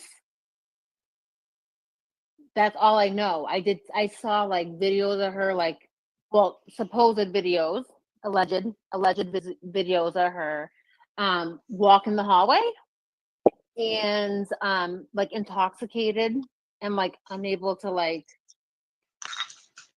take care of herself. Like clearly she was like under the influence of something, right? But I will say, like I said from the beginning of see Edward, you can't say that. I don't know is not good enough. What I'm telling you is, and I was clear from the jump when I first started when I first entered the stream, I said I'm new here. I'm 100% new here, and I don't know. All I know is what I saw months ago when the case first came out and what was showed to the media, right? Like, and what the media portrayed to the public, right? So I knew, like, my gut told me something wasn't right. I know that. So I haven't had the opportunity. Like I said, my cousin and I were talking, and she's like, hey, this whole Kenneka Jenkins case came out again. I've been following this guy. Like, he has like shown me like so much, and like he is on point. And I said, okay, send me the link. And I said, I'm gonna go and watch like his videos, right? So she did send me the link, and I like went on there. But before I had the opportunity to even look into all of your videos, like watch the previous videos, you went live, and my cousin saw it, and she said, "Oh shit, he's on live!" Like, she was like, "Let's join." And I was like, "Okay." So we both hung up the phone and went to join your live. So it's not. I'm not like knocking anything you're saying. I learned to not trust anything that the public, like the media, has a narrative, and who are the media companies owned by? Like, you're not going to find another person that is gonna like distrust the shit that they hear more than me, okay? Or more than the other people. I think people have learned to not trust CNN, not trust Fox, not trust all these people that are out there. I'm not like negating anything that you're saying. What I'm saying as a person, the only thing that I have like kind of come at you about is that like you can be smart, you can be with it, you can be street smart and still be caught up. That's all I'm saying is like if people are not on your side, they're not on your side. Like if there's people that are out for you, they're gonna get you. And there's people that are predators. Predators. And I am what do you mean take a stance for what? What? That she is not that it didn't happen the way it happened? I wouldn't be here unless I thought that. Okay? I would not be here unless I thought that. Okay, but I will be the devil's advocate that I'm not gonna you can't believe every single thing that you hear. And I'm not saying that anything that you're saying is wrong because I haven't listened to your videos, and I will listen to your videos. But all I'm saying is that as a young woman, all I'm saying is that the only thing that I even like went against you was saying was that she could be from the hood and still be a victim, whether she was stupid or not. You don't have to be like street smart. You walk into a place with your homegirls or so-called homegirls, and you're young and you're naive, and be given a drug with the minute you walk in there. People are drugged even by like just smoking cigarettes. They put shit in everything. People, when they're evil, at the end of the day, when you're evil, you're gonna do whatever it is to take advantage of somebody. And that's all I'm saying. I have a stance that I know something's not right, but me, I look at evidence, and that's it at the end of the day. And I will be watching all your videos. I'm here for a reason, and I will be taking a look at that. It's clear something ain't right. I knew from the jump something's not right with this case.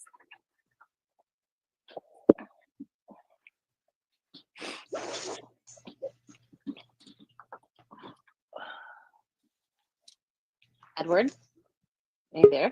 All right, peoples, we are going to allow Deborah to come back in and speak. So, Deborah.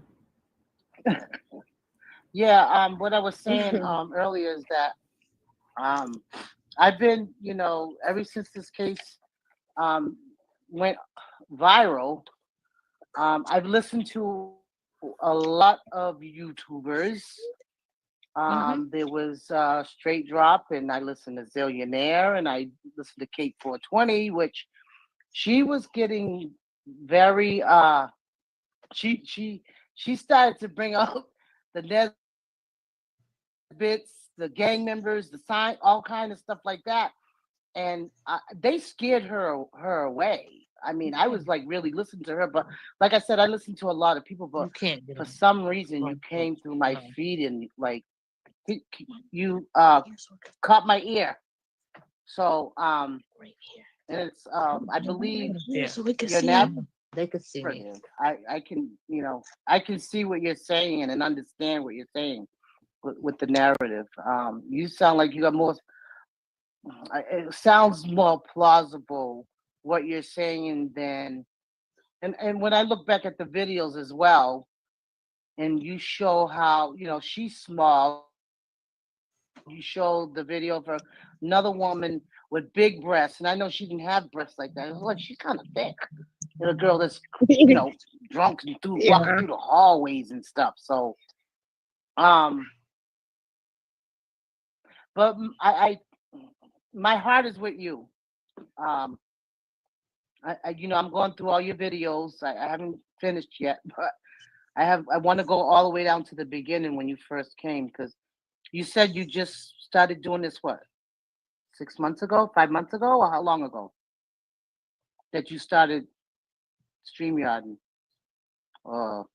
going live on this case? Well, I've been on StreamYard for about a month and a half now, but I have had my Facebook page since this case had started. And so it was just recently that I just came on StreamYard and YouTube, but I've been talking in Facebook forever and a day. And so this is why I decided to come on YouTube to come and hit up a greater panel.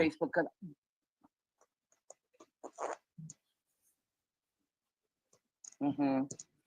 Well, I believe I saw your name in the I want to say Facebook, but I didn't. I was kind of getting leery with the different YouTubers and stuff. I'm like, oh, go here's another one.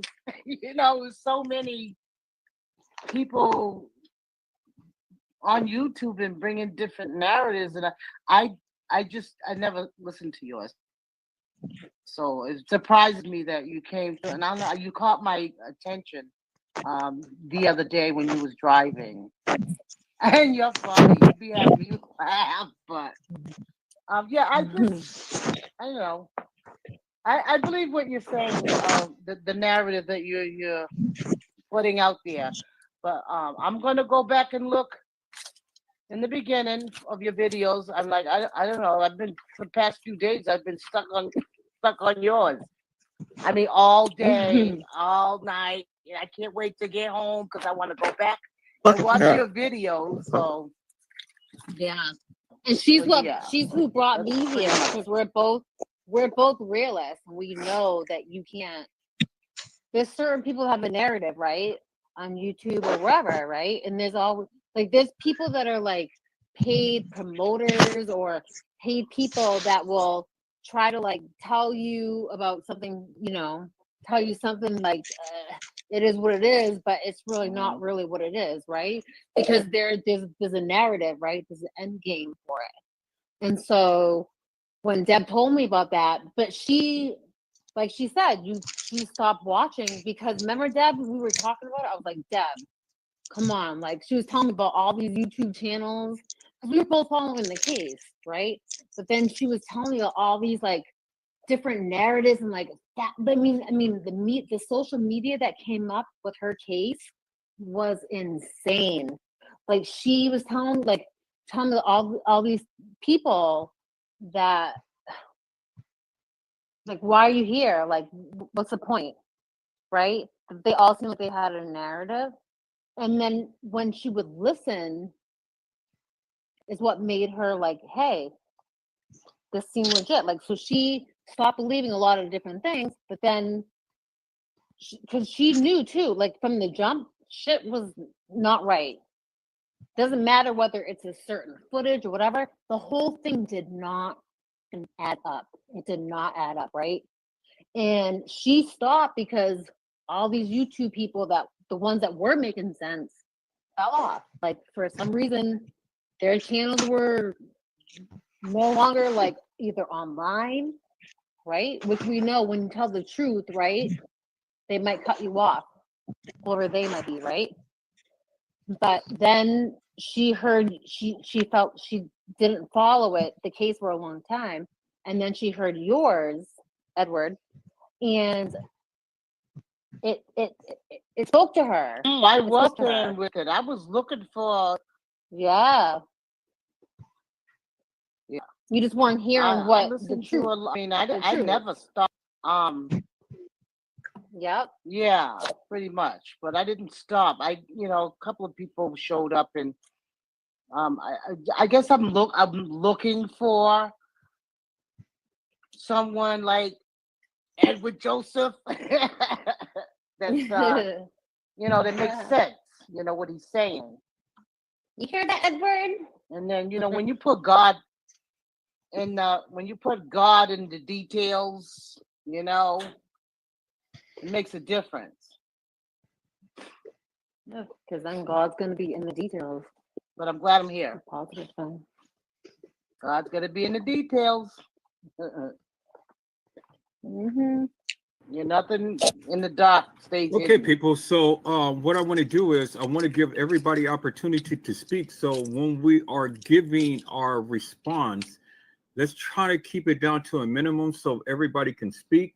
The chat room, you guys can chime on in as well and things. I want to get Keisha's perspective and things, and then we're going to move on to the next question.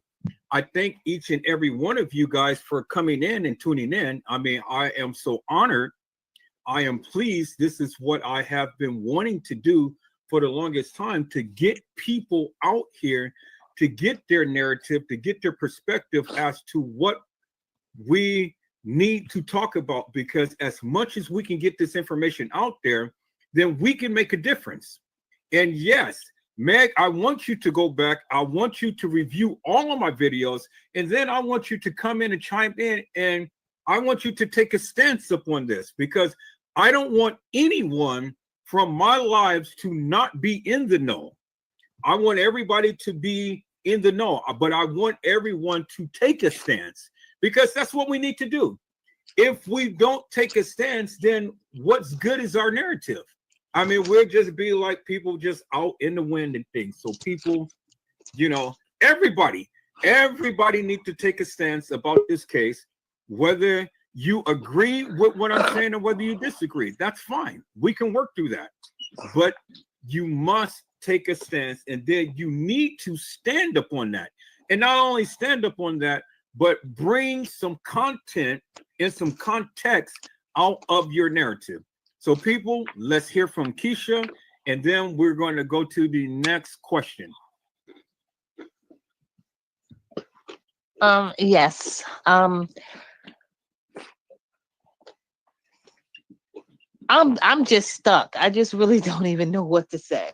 I'm just here to listen and find out what the truth is and piggyback off what everyone has to say. Like I said, I wasn't too much involved in this case.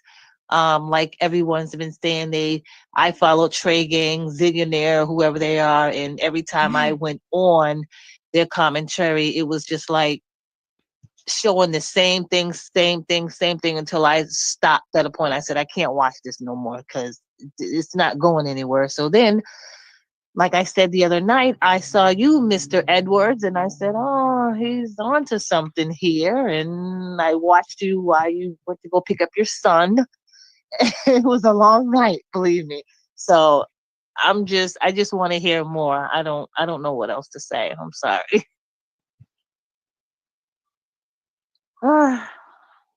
That's all I have to say. If I don't belong in here, just let me know Okay, and so I'll people, just that is leave. fair enough. I greatly appreciate each and every one of you watching my lives and things, and sitting back wanting to listen and wanting to understand more about this case and things. And that's rightfully so, people. This is why we're here. We're family. It ain't no rights and it ain't no wrongs. It is all of us coming together collectively to share our thoughts and to expound upon our thoughts and understand more about this case as to what we see, what our perspective is and things. I'm not always right about this case. I can only just give to you what God has given me to see and to save from this case. And so I've always said, if you're going to challenge me, challenge God, because he was the one who's given it.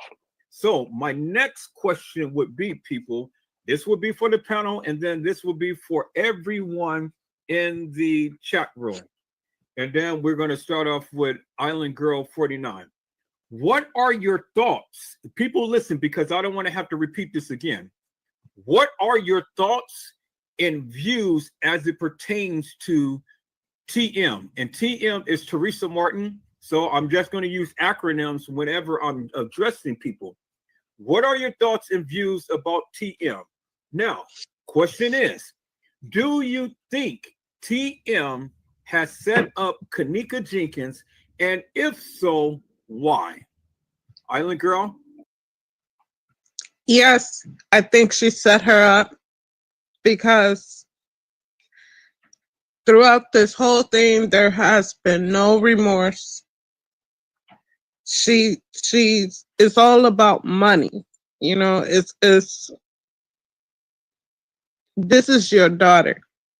Your daughter get killed, and you go on live and you say nobody did nothing to her, and then you make another live and say they did something to her. Which one is it? It's, to me, I truly believe it's all about money.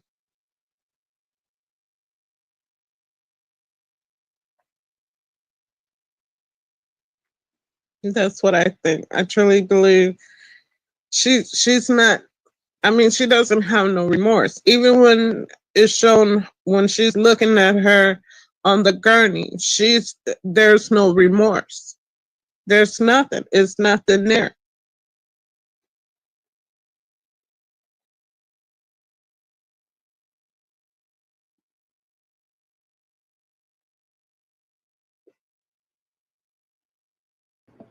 Okay, so Deborah, what is your thoughts upon that?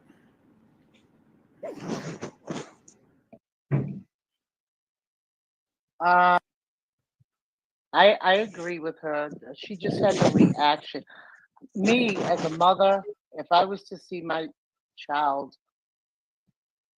on a gurney like that, I think I would like just break down right there. She just stood so far off, as if she was afraid. I don't know. She just seemed to be not no emotion. Just her movements just didn't look right. Yeah. Her and her They seem daughter. It just calculated, didn't right? seem right. Mm-hmm. That's my thought. And when you see that, like that, there's no organization to it. It's all emotion. Like you're seeing your kid. Like who does that? You know what I'm saying? Like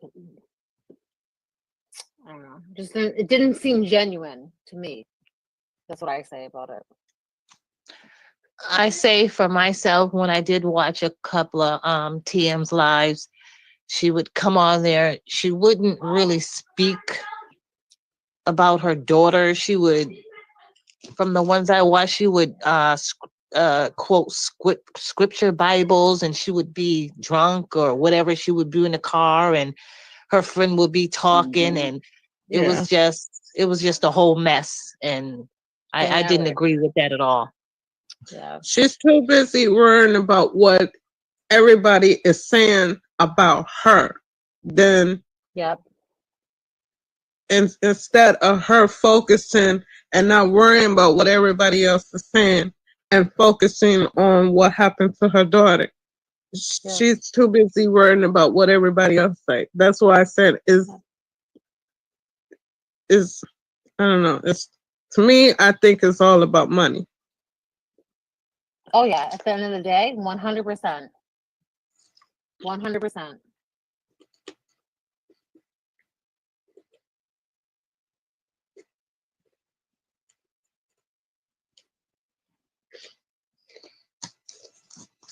Okay, so I appreciate that. So now, my question is, and this is what really has been bothering me for the longest time. I sit back and I look at Lenore. Lenore was Kenneka Jenkins' sister, right? All right. So this woman proclaims to be TM. So if this is really TM, ma'am, you can come up to the panel.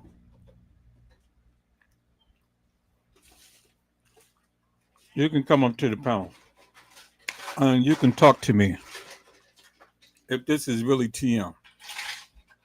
Because I don't believe it is. I believe that you are an imposter. And then two, how in the fuck are you going to sit up here and try to get mad at somebody and stuff and talking about your family and shit? You know, when you sat up here and talked about people, you did all of the shit that you did in this case and stuff. I've been asking you to put a tombstone on Kenneka's grave forever and a day, and then your ass finally did it after 7 years. But for you to get mad because people talking about your family, who gives a fuck about people talking about you and talking about your family? Don't you know how much times I have been talked about and shit? You think I give a fuck what people say about me? And then you want to sit up here and try to get all hissy fit and stuff because people talk about your family. Who gives a fuck? And if you're gonna sue me, sue me. Sue me for slander. Sue me for defamation of character. Sue me for every goddamn thing. You're a goddamn millionaire. I'm about to be $250,000 richer this week.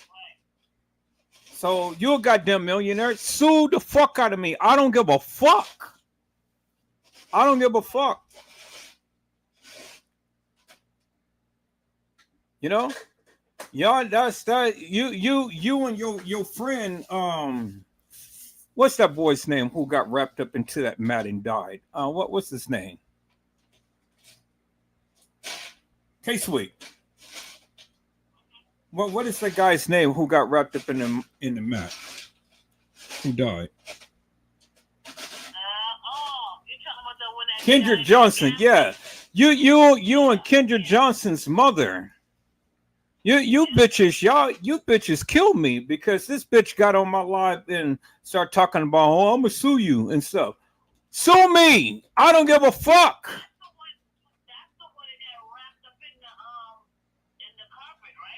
Yeah.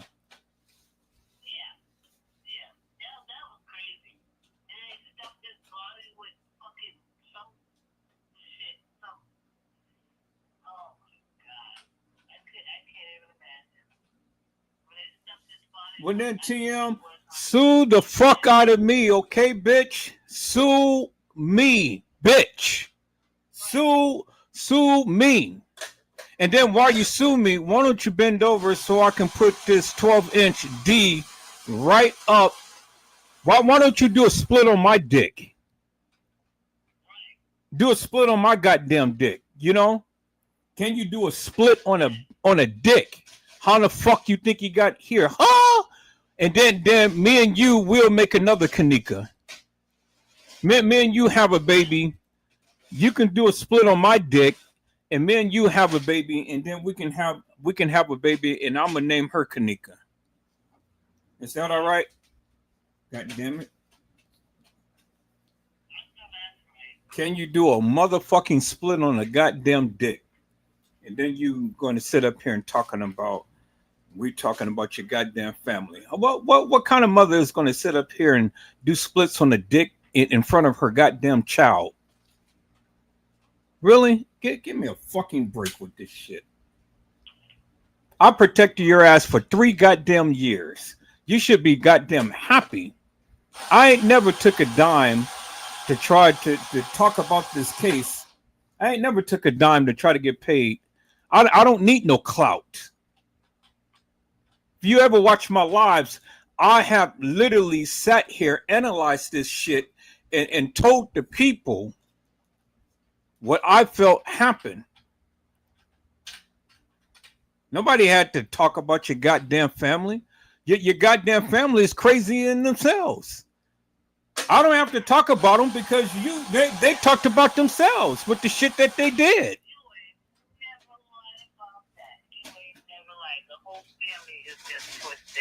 Even the sister, I don't know. I ain't got to talk about a goddamn family when her family talked about themselves. Right. Your ass ain't never cried for Kenneka, but yet you can cry for your goddamn sister. You ain't even cried for your goddamn brother. But yet you gonna sit up here and cry for your goddamn sister. And then this girl is supposed to be the one who you had out of your pee. Right. Bitch, get But, real. But unfortunately, Mr. E, I sure would like to know what happened to this young woman. What's that bitch? She knows. She knows. She the one who got on here and said, ain't nothing happened to my daughter. And for the book and for the record, ain't nothing happened to my daughter. And then she was supposed to had surgery and shit. But yet she's getting tugged and stuff from some goddamn lady at the establishment. Come on. What kind of bullshit is that? You are absolutely right. But the main of the factor is, the point is, what happened to your daughter? TM Why knows. can't you tell us? That bitch knows. That bitch knows what happened to her. She knows. It's just so sad. It's just really sad. And I never want to go through that. This is just nuts. So nuts. So nuts. That it's just crazy. This bitch sits her ass up there and says, I mean, I'm going to get you off for slander. Well, then, this. you know, TM, you can suck my beloved dick. That's what you can do. Suck my beloved dick. D-I-C-K, if you don't know how to spell, goddammit. This woman was in this hotel. Nobody can say what happened to her. I mean, I just don't understand this case. It's like fucking ridiculous. It's crazy. It's outrageous. It's just like, I can't stand What people. I've happened to never this took a woman? dime to try to bolster any type of clout in the Kenneka Jenkins case. I ain't never took a dime. Right. I Right. ain't never tried to get monetized just to talk about the Kenneka Jenkins case to try to get paid and shit. I sat my ass here for 7 fucking long goddamn years talking about this shit and telling the people all of this bullshit and nonsense that was going on. And then this bitch is going to sit up here and going to try to talk some shit. She's the one who came with all of the different narratives and stuff. And TM, do you Right. ma'am, you do not want to get me started. See, you thought Trey Game was on your ass. Bitch, I will be on your ass and I will expose your goddamn ass. You know, And you need to know Trey Gang what ain't got happened to shit. That nigga ain't got shit. You thought that this nigga was something? Oh man, you ain't seen nothing yet. Don't get me started up on your ass. I will embarrass your motherfucking ass from here to yonder. I tried to have mercy upon you, and I tried to have mercy upon your goddamn. Oh no, this is not TM, because TM she wouldn't even say no shit like this. See, I know TM's character. I know TM's character, and TM wouldn't say no shit like this. This is somebody who's perpetrating her. Well, good. Call my fucking job and do whatever the fuck you gonna do. All right, I don't give a fuck. And tell my job they can kiss my ass too. that ain't her. That's some young person. She said, let her up. All right, hold on. I'm fit to put the invitation right in there. Bring your ass up. Bring your ass up. There it is, right there. Invitation is in the chat. Bring your ass up.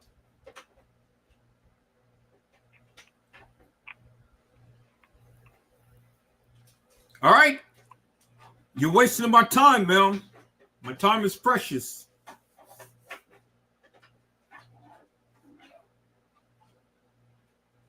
Bring your ass up.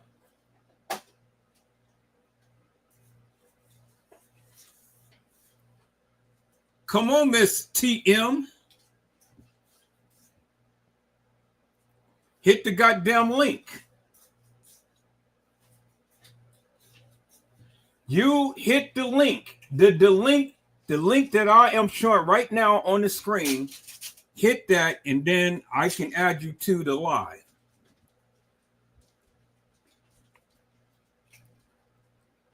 You fucking have a channel and you don't even know how to get on a goddamn StreamYard? Really?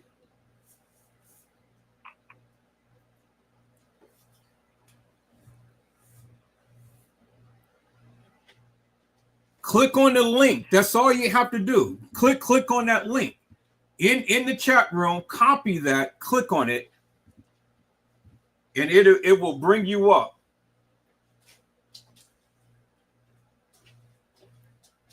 HTTP, the thing that says StreamYard. Click up on that. That's all you have to do. Click up on that.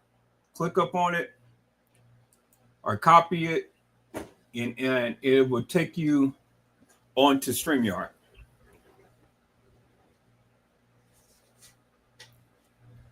Or better yet, if you can't come on, I'm gonna give you my number. You can call in. You want my number?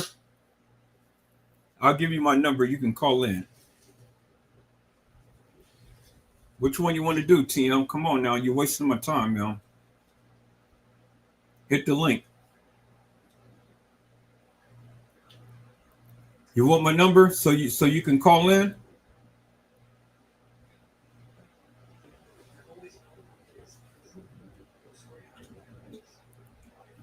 See, I knew she was full of bullshit, y'all. Sitting up here talking all of this. let me up on the panel. I'm trying to let you up on the panel. There's the link right there. Hit the link, Tim. Hit the link, and it will take you to my panel.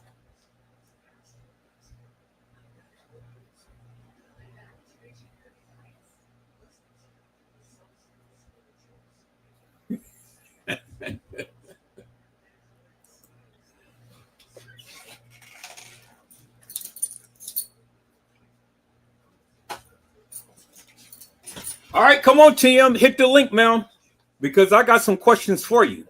We'll keep it civil. This is going to be one channel that you can be able to come and express everything that you need to express. Let us know what you think or what you feel. I'll be respectful. Let us know what you think, what you feel. Because this is one channel that always been in favor and justice for Kenneka. Now you got a chance to right the wrong. You got a chance to make everything right. You got a chance to speak your piece to the masses and let the people know what you feel. Hell with Trey Gang and all of those other people. This is Edward Joseph, and I'm sure that you've been watching my channel forever and a day. And you know unequivocally and undeniably I am J4K. Period.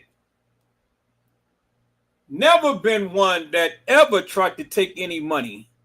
Never been one that needed clout. Never been one that followed in anybody else's footsteps. Never been one.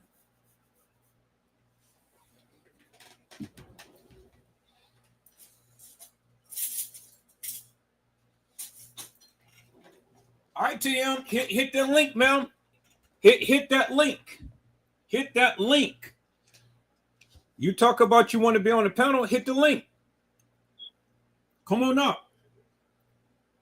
That's all you got to do. Hit that link. And it'll take you right here on this panel.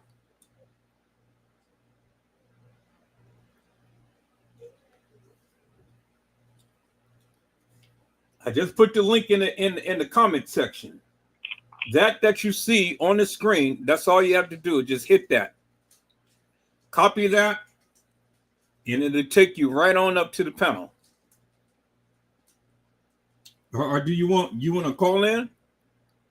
If you can't follow directions and stuff, you want to call in, I'll give you my number.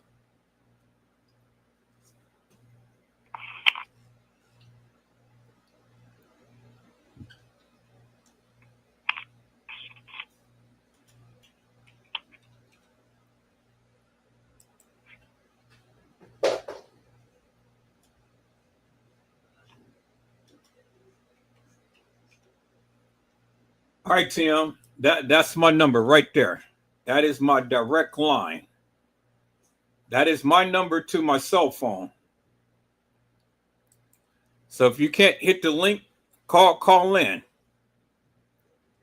510-650-9915.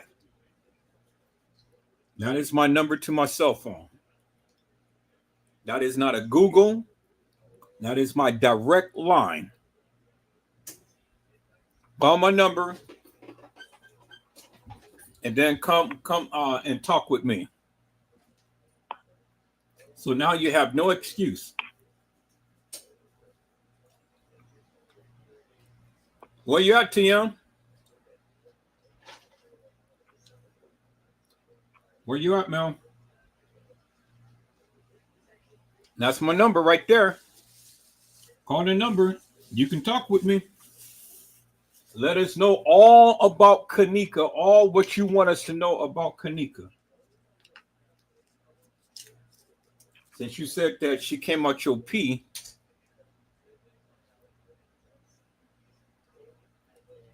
fill us in upon everything that you feel that we need to know. Because as far as I'm concerned, That girl that's buried in that grave is not Kenneka Jenkins.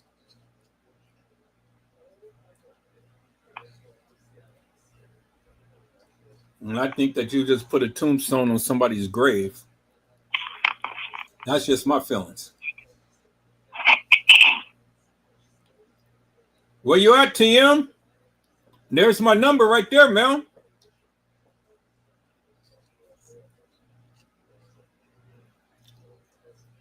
See, people's, she's a sucker. She's a lollipop. Talked all of that shit about she gonna sue me and talk all of this shit in my chat room. Now you give the bitch opportunity to get up on the panel and she ain't got shit to say. All right, Tion. Sit your ass back and shut the fuck up and just listen, Mel. Is that all right?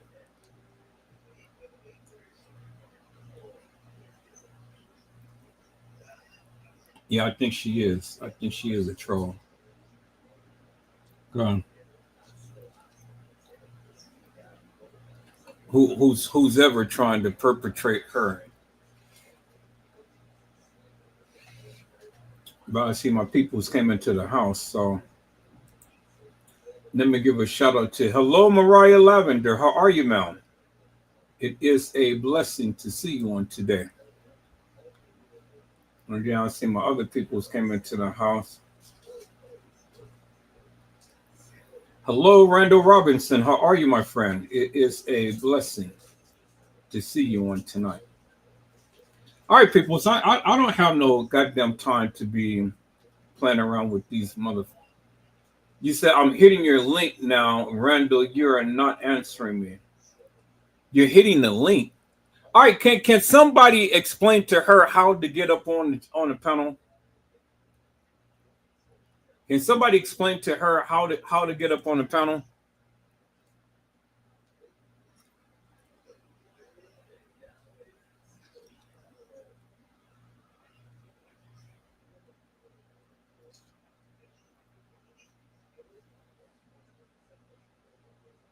She said that she's hitting the link and it's nothing happening.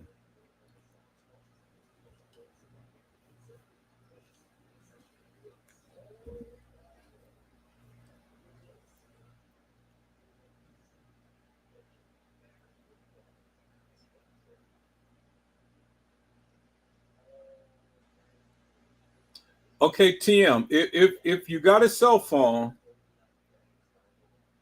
if you got a, you're not calling me.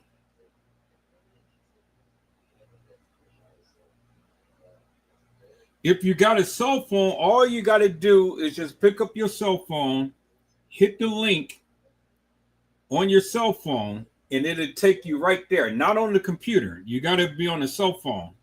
You got to look at the live on your cell phone. Hit that link on your cell phone. It'll take you right there to my live, and I can call you up on the channel.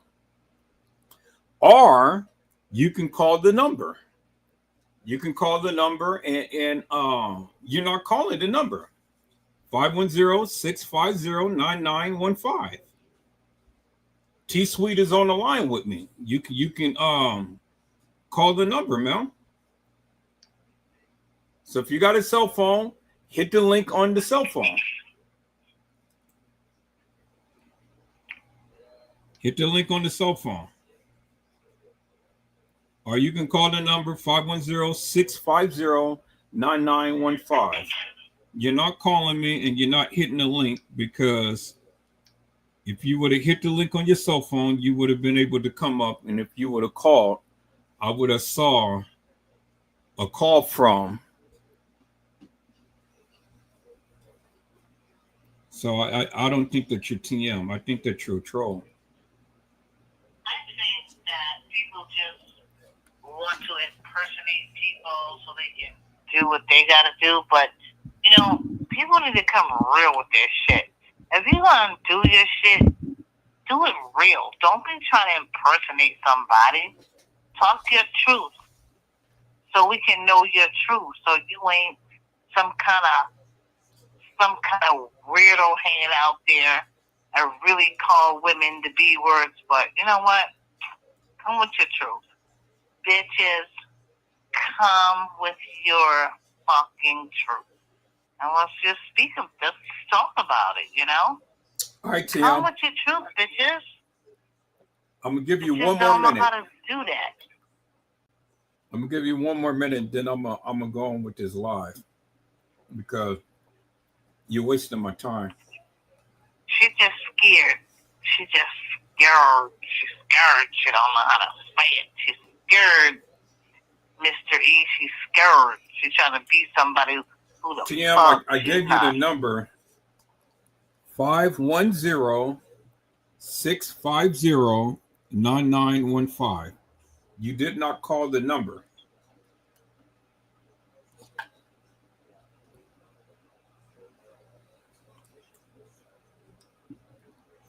(510-650-9915). And that's the last time you should be giving it to her, E. She don't want this. She don't want the smoke. So just leave it alone. Yeah, I am. She don't want the smoke. So just leave it alone. I am. For somebody who has so many different excuses and things, you know, it's just incredible.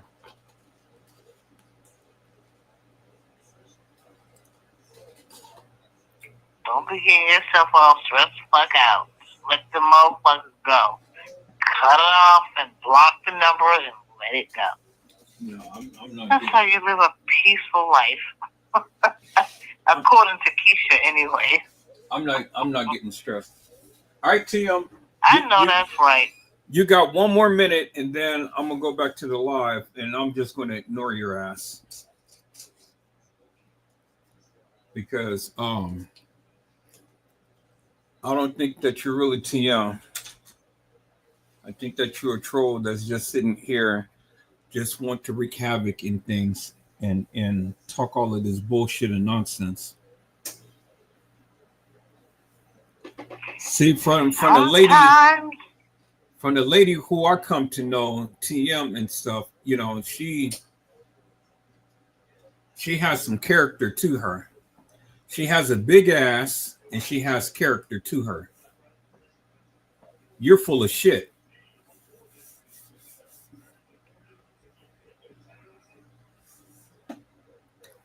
All right, people, so I had enough. This bitch ain't gonna call and she ain't gonna hit the link, so we're gonna move on. I think this is a fucking troll. Sorry I wasted all of this time upon this sucker. Let's get back to the live, peoples. But Lenore was supposed to be the big sister. She was supposed to be an example for all of the family and things. But then sitting back and looking at all of the different stuff that Lenore has been doing has just put me in sort of kind of a certain mood, because I'm kind of like, this is egregious for how she presents herself. You know, I mean, understanding, and when you do your research about Kenneka in the family and things, TM was a madam. TM had trained Kenneka, Shemaya, Bree, and others to be prostitutes and stuff. And so you can see that displayed in the actions and in the attire of Lenore. Now, she had came on and she had said that my attire doesn't make me who I am. Well, I mean, come on, peoples. What are your thoughts and views about Lenore? Do you think that she was one who really cared about her sister? Do you think that she was the one who had helped and assisted in setting up Kenneka? What are your thoughts and views? Everybody just chime out and let me know your thoughts. I'm going to show a picture of her and just, you know, be real. Just let me know what your thoughts is. Yeah, I think she set her up. I think she was jealous. They wasn't close. They wasn't close at all. And I think she set her up. She helped set her up.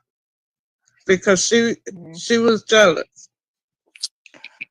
My thoughts on that is that when you showed the video of Lenore being there that night, I don't understand why. I don't even think she was looking for her sister or anything. So I was a little bit confused about that when they had her friends and when they did the phone call and her mother, I don't know, and her mother asked them to bring her car. I was a little bit confused about that. That didn't Mhm. sit too well with me either.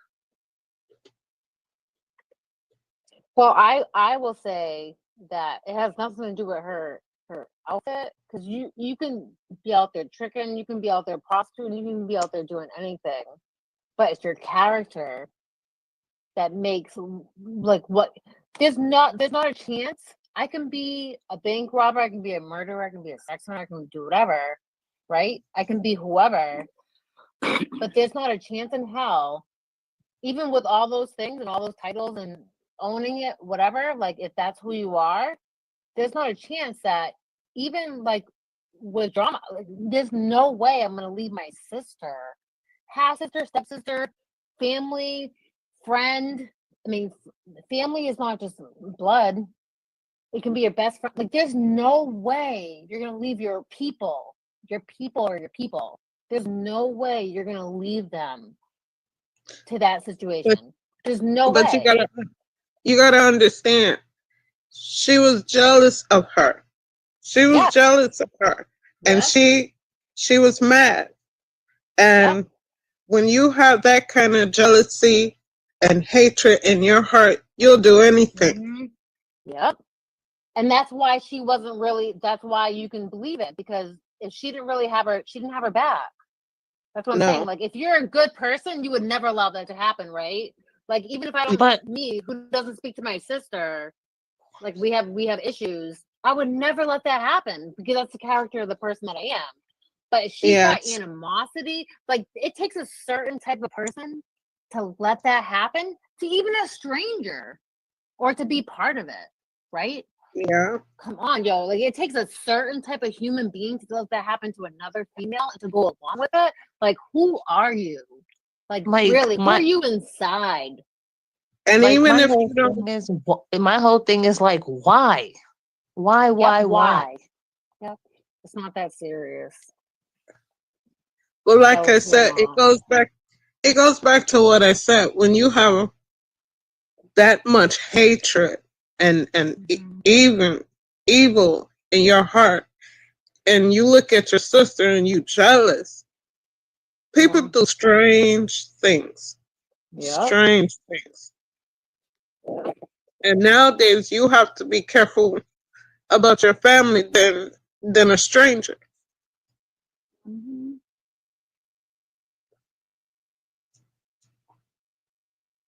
Keep your friends close, keep your enemies closer. Isn't that what Yeah. it is? It's a shame. Yeah, so she Yeah, I wasn't just really really her find it fan. so sad that, this young lady had to endure the things that she endured and stuff. Family, friends, everybody. She had no one to turn to. Let's take a look at this video that Lenora had did and stuff, because see, she was one who I really haven't talked too much about, but I think I am going to start homing in onto her because of the simple fact that she had okay, you guys will soon come to understand why I'm going to start getting on Laura. Laura had the numbers of the people who Kenneka Jenkins came to come see at that establishment. And I think that she knew way more than what she alluded.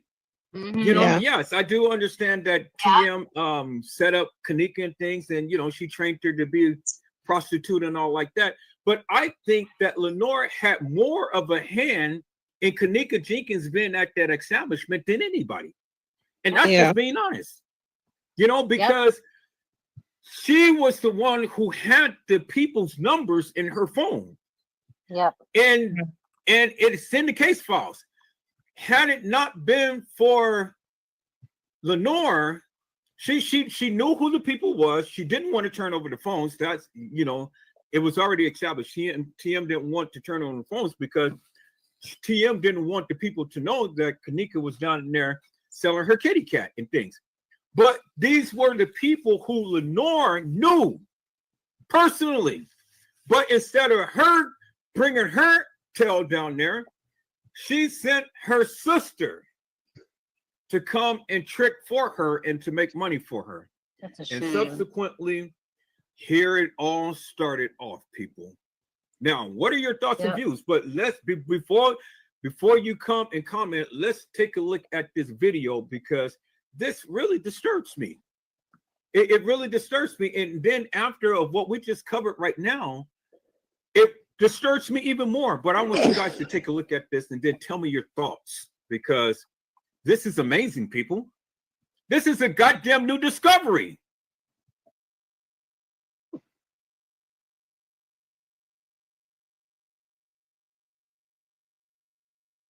After the firefighter, then they come on, so on.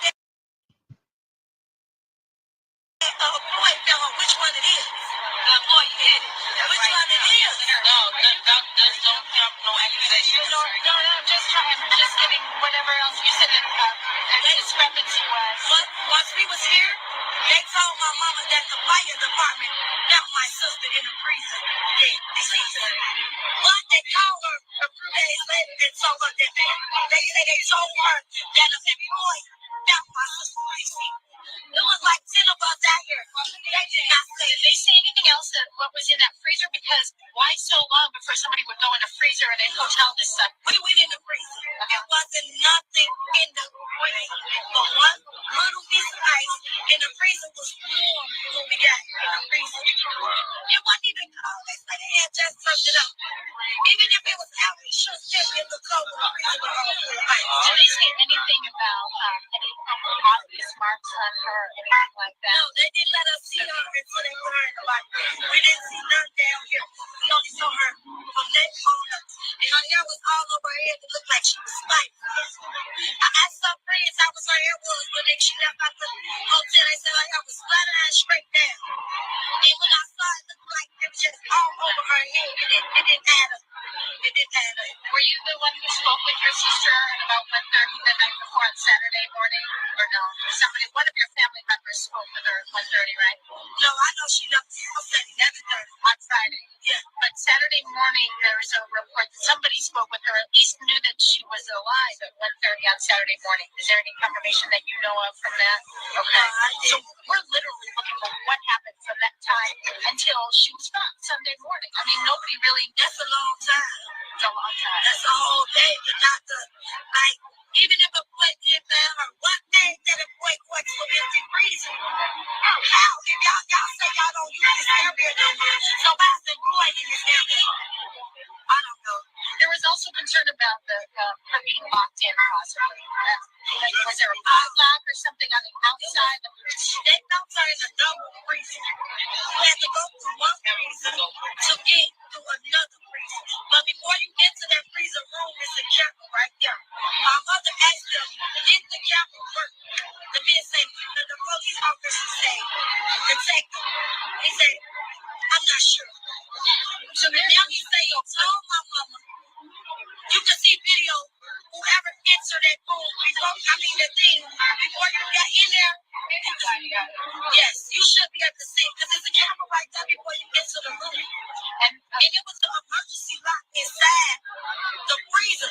So if ain't nobody put her in there, if they say she walked in it like they say, I'm pretty sure that the co-worker out when she was intoxicated, that supposed to woke her up. Why did she push the body in front of nobody? I mean, even if she did put herself in, she would have pushed that body in the door. It don't matter. She walks in there. I'm pretty sure my sister would have pushed that body to get up out of there because she was freezing. Yeah. It ain't right. It's emergency button in the door, so just in case the door shut. It ain't even no reason. Leonard, did you see this video that was traveling around on Facebook? And this is Now, see, peoples, see, this is the kind of shit that really just doesn't make no sense to me because they proclaimed that they walked themselves into a freezer and it was a little tiny piece of ice. So when did they ever walk into the freezer? When did you guys ever see them walk into the freezer and see a little tiny piece of ice? You know, I mean, from my recollection, from looking at the video, they never walked into the freezer. They just walked into the kitchen and saw her lying on the gurney, or someone lying on the gurney. Tony G has said, but there is a camera in all freezers and walk-in freezers, because if you look at the top of the something, or in the middle or something, it's a camera right there, because every time they get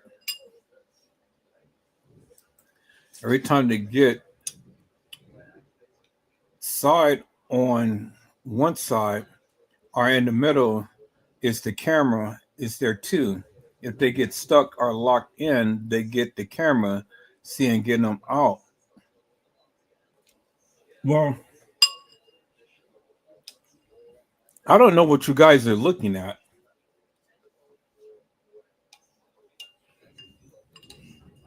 I really don't know what you guys are looking at, but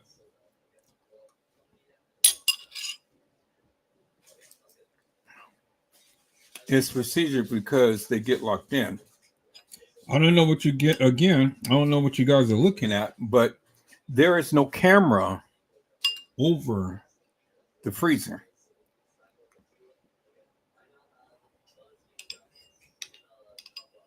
There's no camera over the freezer. There's never been a camera over the freezer.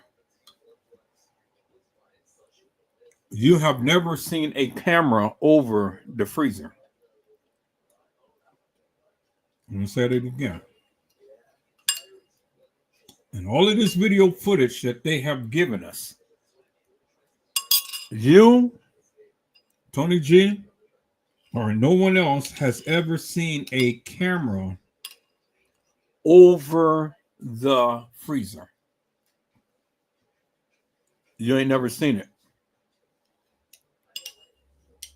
And that little thing that you may be referring to is not a camera. It's a hinge that closes and locks the door. That little thing that protrudes from the top of the freezer door.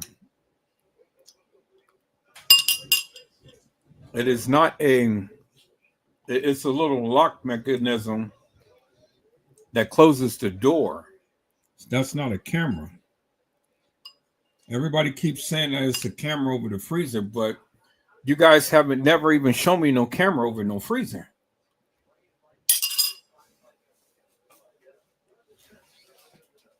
And if there was a camera over the freezer, it wouldn't make no difference, because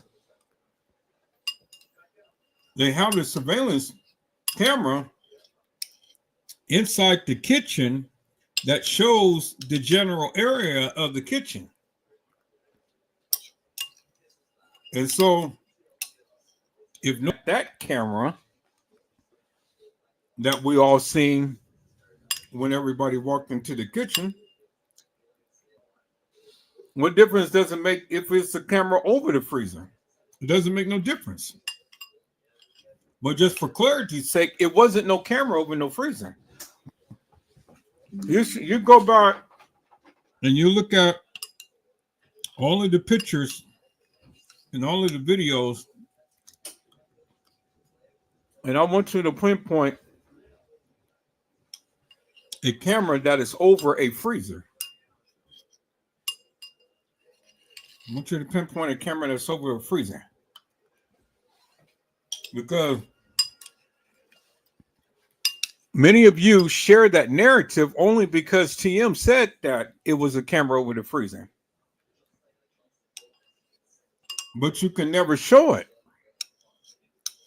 You can never pinpoint a camera over the freezer. Just like many people say a lot of things in this case, but they can never show it. Now, I would love to see a camera over a freezer, not just because people say it, but if there ever was a camera over a freezer, well, they never showed it in none of the case files because it was never a camera over the freezer.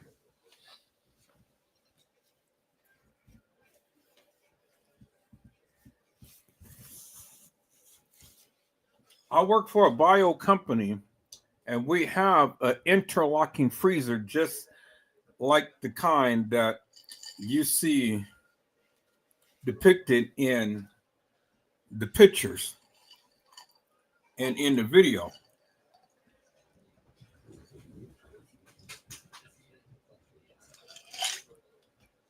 But we don't have a camera over that freezer.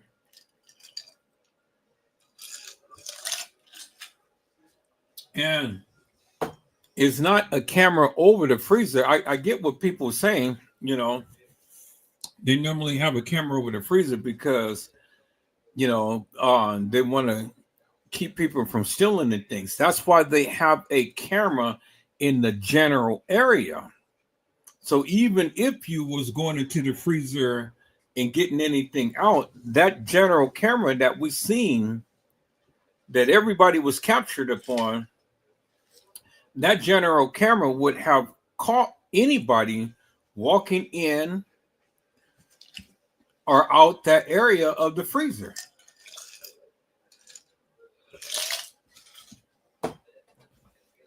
So they wouldn't have to worry about things being stolen because there's a general camera that clearly shows the general area in the kitchen. Now, you know how many freezers that Crown Plaza has at their establishment? It is not a camera over every freezer there. It's just not. Now, I don't, and it really doesn't matter whether you guys have worked in the kitchen or some other type of facility or whatever. That's your facility. That's your kitchen. That's your establishment. But at the Crown Plaza, they don't have cameras over every freezer. You can't tell me that they do because you've never shown me that. Until you can show me, until you people can show me a camera over a freezer, I'm never going to believe that there is a camera over a freezer. I'm just not going to take people's word for it. I'm not going to spread this mantra when the people can't even prove the various things that they're saying.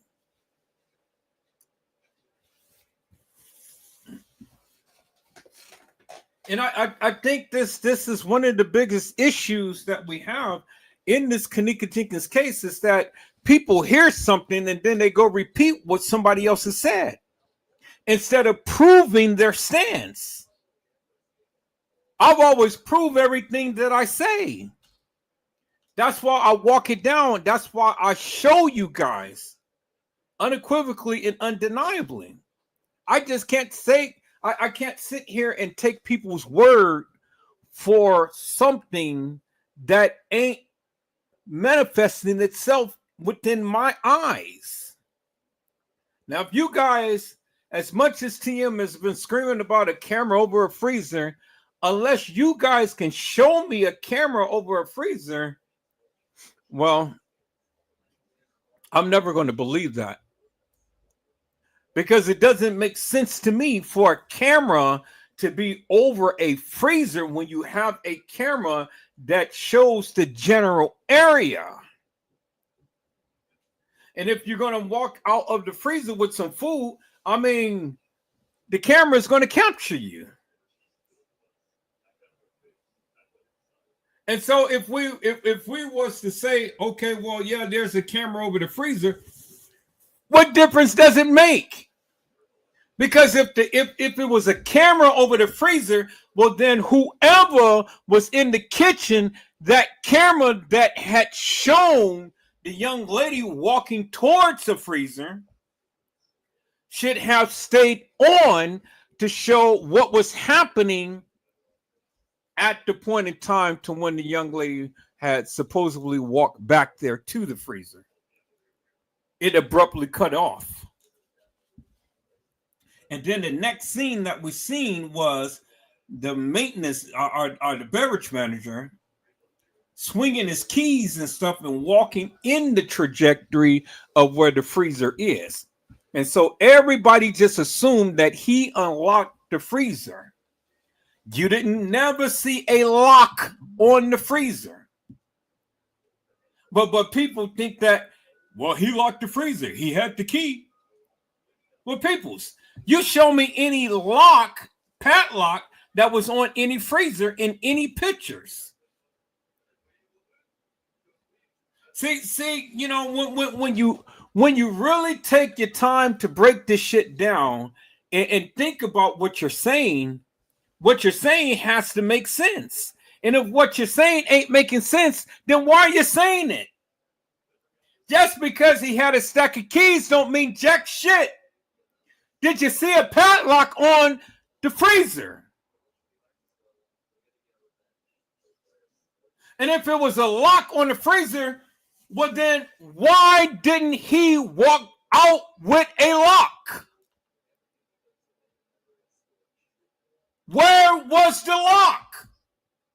Somebody had to have the lock, right? If he was going back there swinging his keys and he unlocked the freezer, then where is the lock? The lock has to come into play at some point in time, peoples. Where's the lock? You ain't never seen a lock. But people just assume that the freezer was locked just because the attorney said it. Just because he walks back there with a stack of keys. But the attorney ain't never produced no lock, did he? No, he didn't. And the freezer that he was showing, it was a push lock. It was a little lock that you push up or down. It's a lock that's already embedded in the little hole. So when you push it down, it locks the door. You push it up, it unlocks the door. There is no padlock.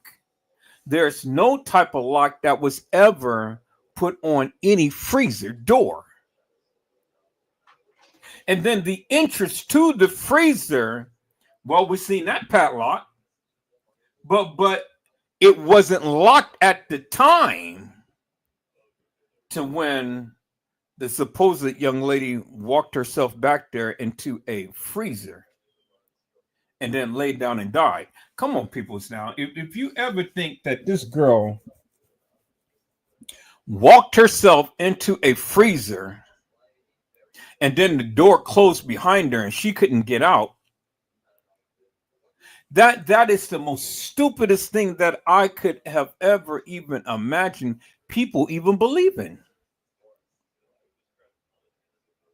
She is in total darkness. Yet kick off her shoe,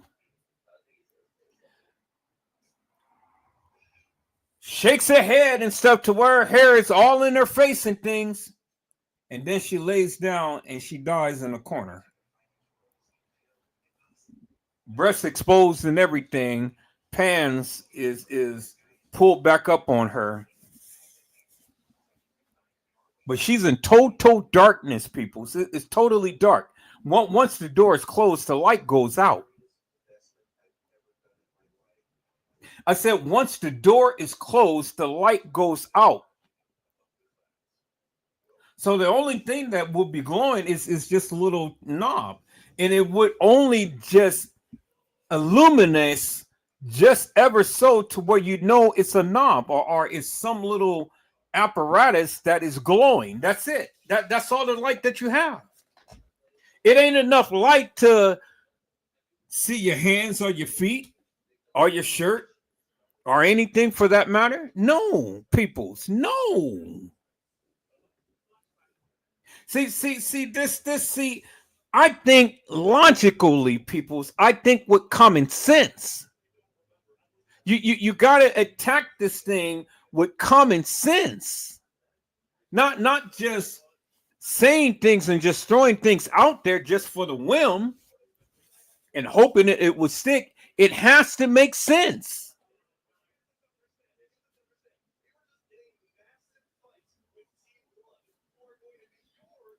Hello, Eastside Shooters. How are you, my friend? It's a blessing to see you on today. Eastside Shooters says no, it's no camera over the freezer, it's across the freezer.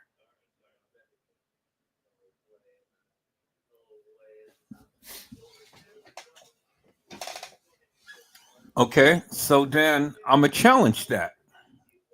Could be, it could be a camera that is across the freezer, but see, the thing is, Eastside is simply this.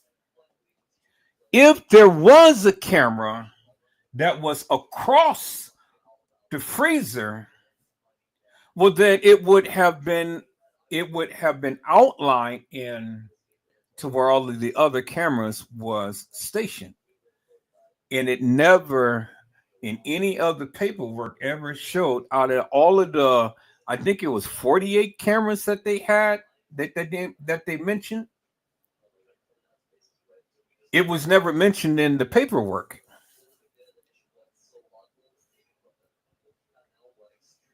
It was never mentioned in the paperwork. Okay, and so then let's look at this, East Side Shooter. Why did the camera abruptly end when the girl, supposedly walked into the trajectory of the freezer? Why did the video footage abruptly end? Because see, the thing is, if she walked herself into the freezer, well, then where's the video footage? Where's the video footage that clearly shows her walking back there into a freezer, and then the door closed and everything? The only video that we got of the young lady was she was walking in the trajectory of the freezer. The video cuts out for 5 hours, and the next time that we ever see that scene is the beverage manager swinging his keys, walking back there in the trajectory of the freezer. Now, question is, why would he want to walk back there anyway? Out of all of the places in the hotel establishment, why would he want to go and walk back there into that particular freezer? And he did it on purpose. He did it purposely, because all you got to do is just look at his demeanor. It was purposeful. He went straight back there. He didn't go check into that little room that was in the kitchen. You remember the little room that had the pillows in there and stuff? He didn't go up in there. He didn't check in there. He didn't check the other doors. He just walked straight up into the kitchen and straight right back to the freezer. He didn't check no other places in there. Why is that?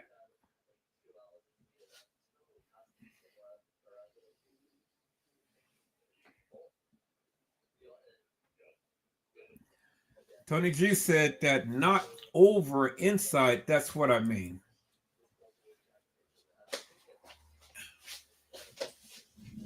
Well, people, let me surmise to you.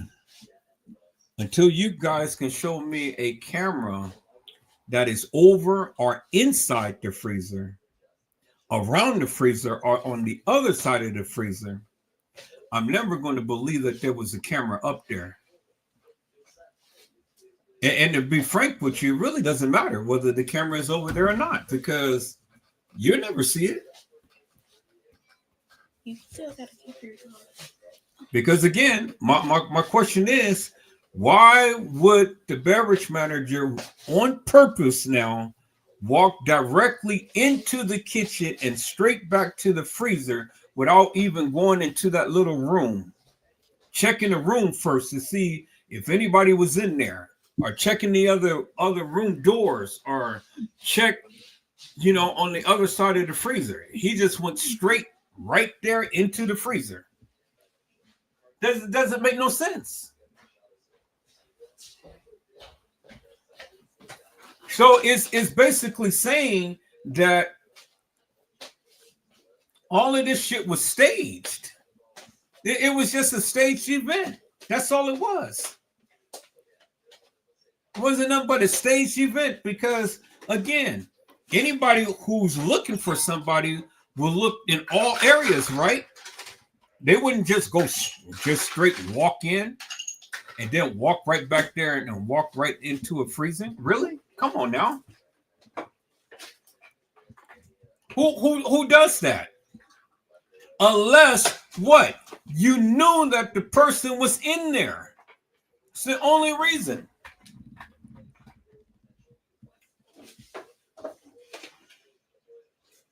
Because if they were searching as they proclaimed that they were, well, then nobody in their right mind, if they were searching, would go just directly into a freezer. And then think about that. Why would they want to go there in the first place? That is the most uncommon place that you would ever think anybody would be at. Help me to make it make sense. Give me the logic. Give me the logic as to why would he want to go into the kitchen in the first place and then go directly to the freezer. Just give me one good reason why.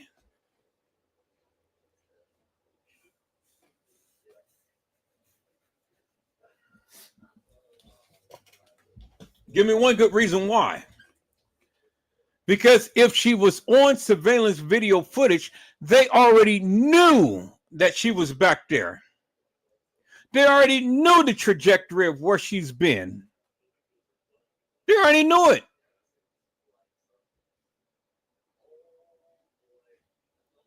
So for this, well, we couldn't find her on video footage. It's bullshit.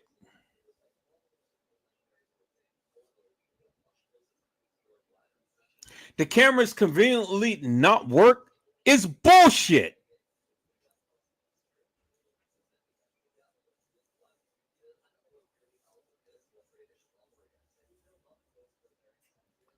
See, people, so I'm not into fairy tales and things. I'm into unequivocal and undeniable proof, truth, and something that makes sense.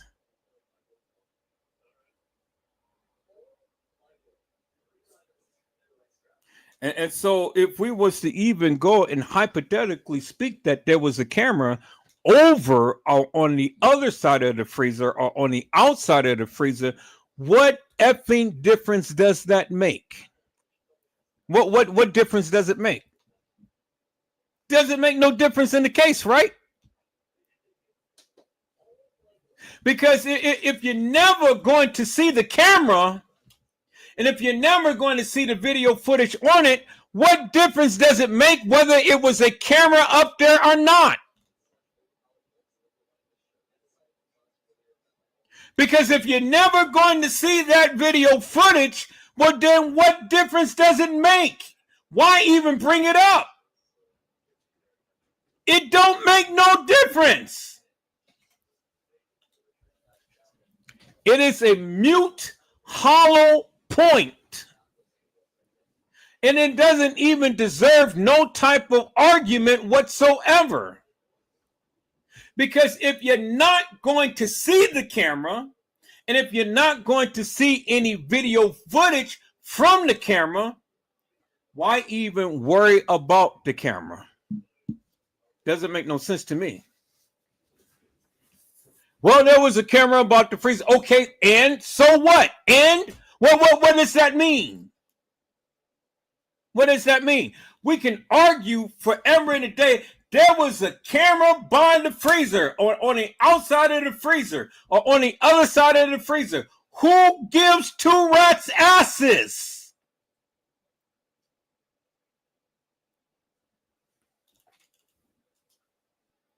Nobody really gives two rats asses, whether it was a camera over the freezer, outside the freezer, inside the freezer, on the other side of the freezer, around the freezer, behind the freezer, in front of the freezer.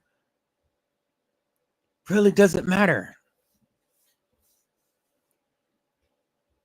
Because one, you can't prove that there was a camera up there. That's number one. Two, even if it was, you have no video footage. Three, you will never see no video footage of that. So what difference does it make whether it was a camera over there or not?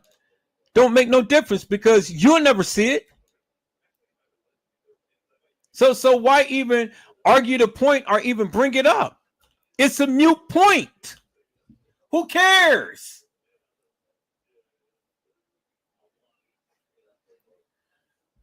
The question that you should be worried about is a person had walked into the kitchen,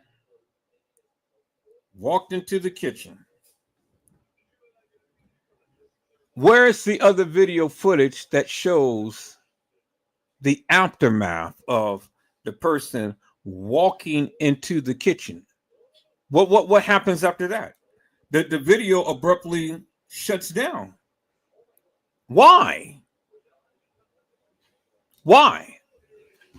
What, did they run out of film? Did the power go out? What? And then after 5 hours later, from the time to when the person supposedly had walked into the kitchen, people's video shuts out. No more video till 5 hours later, till the beverage manager walks in. You know, they come in, and then he goes straight directly to the freezer. Straight directly to the freezer. And why is that? Because if you don't know the whereabouts of this girl, why are you going straight directly to a freezer? For what? You would think that he would be checking the whole kitchen area. He would be checking the rooms or anything. No, he went purposely straight to the freezer, because that is where they put her in. She didn't walk in there, peoples. She didn't walk in there. They put her in there. Because once that door closes, the light goes out. When the light goes out, guess what? It is complete darkness. Complete darkness.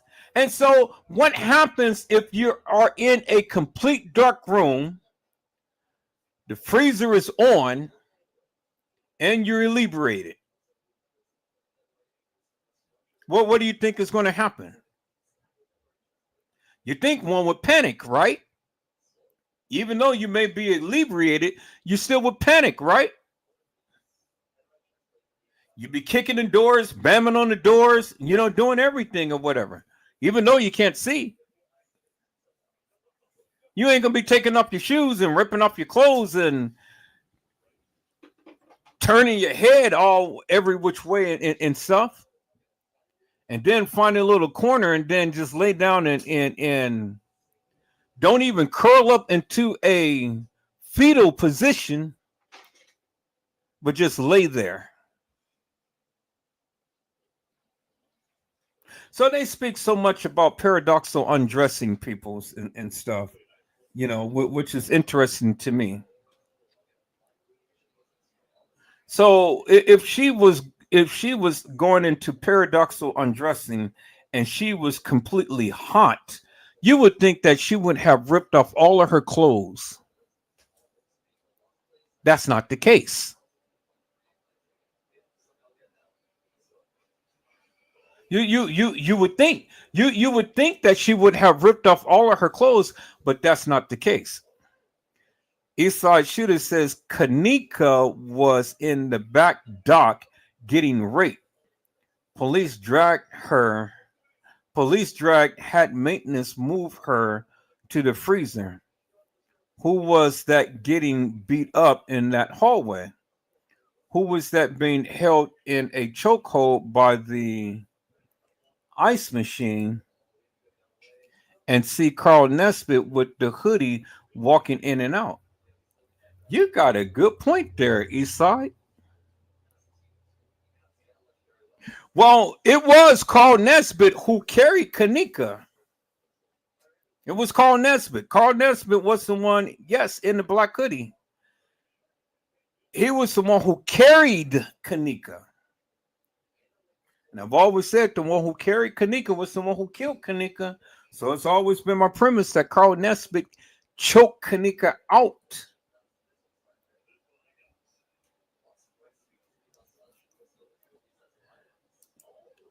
You said the other Kenneka was sent to the hospital and killed there, or maybe could still be alive. No, you got it. You got a point. You got a point right there. I don't think that either one of the Kennekas is alive because you've seen the two pictures. But you are dead spot on about Carl Nesbitt walking in and out with the black hoodie on. You are dead spot on with that. Now, as far as what you said, Kenneka was in the back by the dock getting raped. No, Kenneka wasn't getting raped by the dock area. Kenneka got raped in the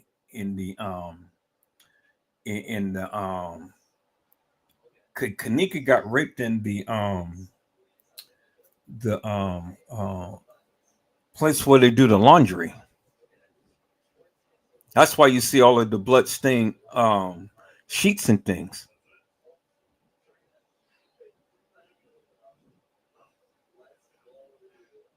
But she didn't get dragged. She got carried.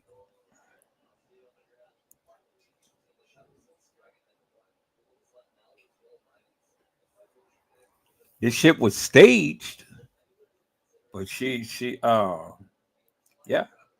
you're right. It was staged, but Kenneka. So let's get a greater understanding. Let's get a greater understanding. Because there were several girls who played Kenneka. Kenneka was found in the rear by the dock area. That's what was stated in the beginning. In the beginning, she was found in the rear by the dock area. And then they changed it to the freezer. She was originally found there, but then she was placed in the freezer. Kenneka Jenkins got strangled, but she got raped in the in the laundry room.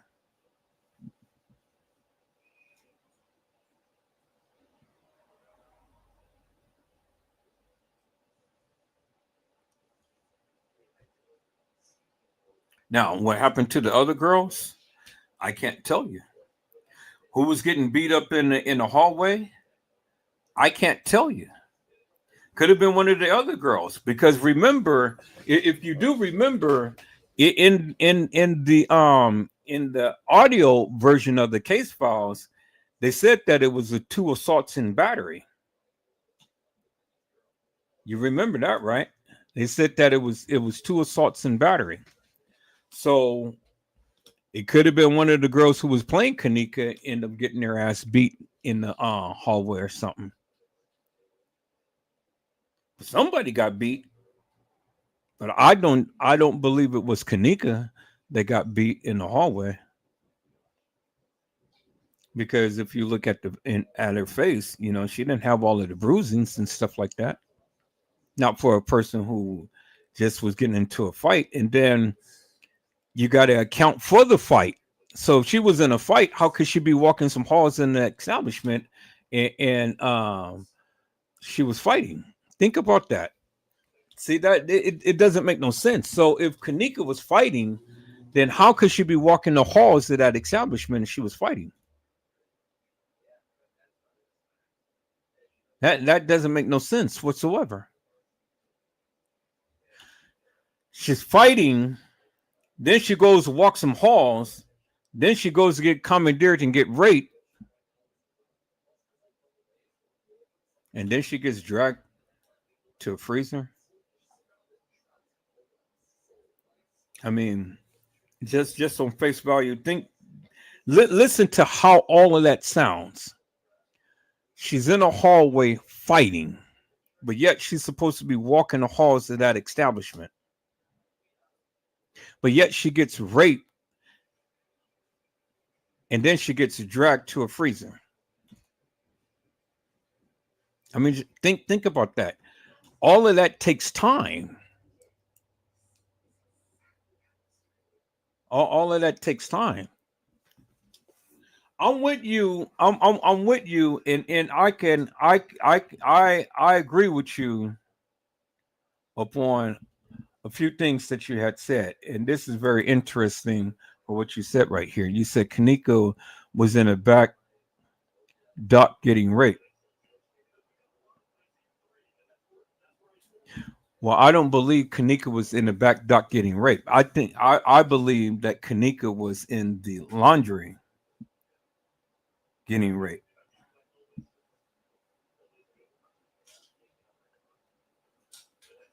Because if you go back and you look at all of the pictures and all of the video in the areas to where these gangsters was, they was in the laundry. It wasn't by the dock area. They was in the laundry room. And remember when Franz Cave had brought all of those towels, those laundry sheets and stuff. Remember that, right? He didn't have it in no basket. He carried it. He was carrying it. You remember that, right? Franz Cave, he had it instead of housekeeping bringing all of these sheets. Franz Cave had brought all of these sheets and stuff. He had an arm full of sheets. So let's think about that for a moment.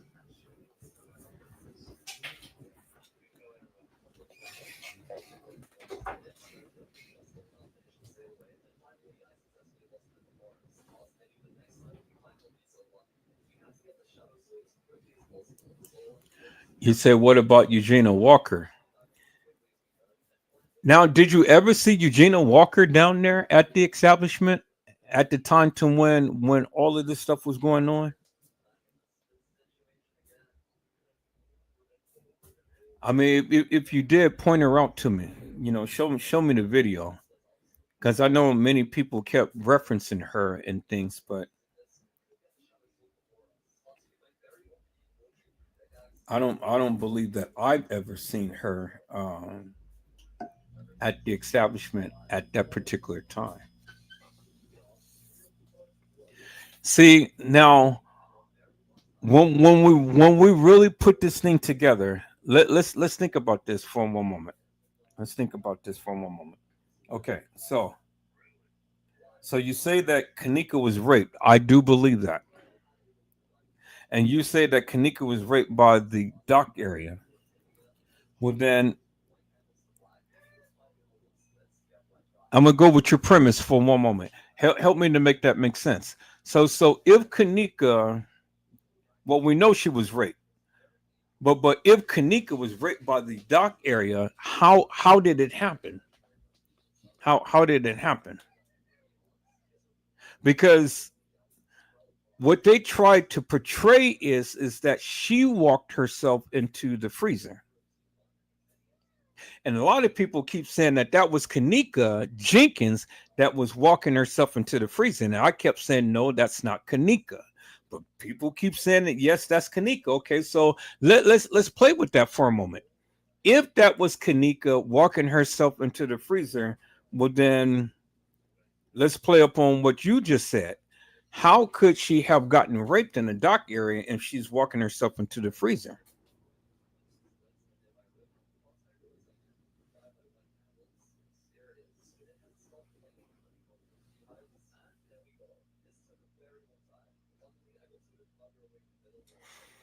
That doesn't make no sense. How could Kenneka walk herself into a freezer and she got raped in the dock area? And then subsequently dragged, because that's what you said, right? That's what you said.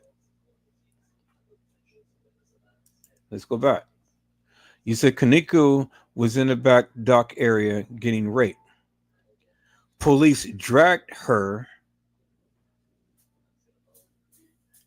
Police dragged, had maintenance move her body to the freezer.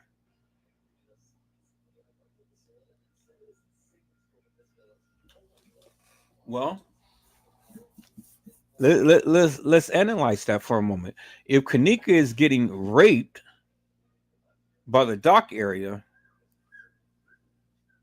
where did the police drag her? And then why would the police have maintenance move her body when we can clearly see Carl Nesbitt was the one who carried her? Doesn't make no sense. And then who was getting beat up in the hallway? Because if Kenneka was getting raped by the dock area, so she certainly couldn't have been in the hallway getting beat, right? Because Kenneka can't be omnipresent. Kenneka can't be 2 or 3 places at one time. So it goes to show you that there was other people who were in play. So you got 1, 2, 3, 4, about 4 different scenarios playing out. One, Kenneka was by the dock area getting raped. That's one scenario. Police drag. That's the second scenario. Had maintenance move her body to the freezer. That's the third scenario. And then who was getting beat up in the hallway? That's the fourth scenario.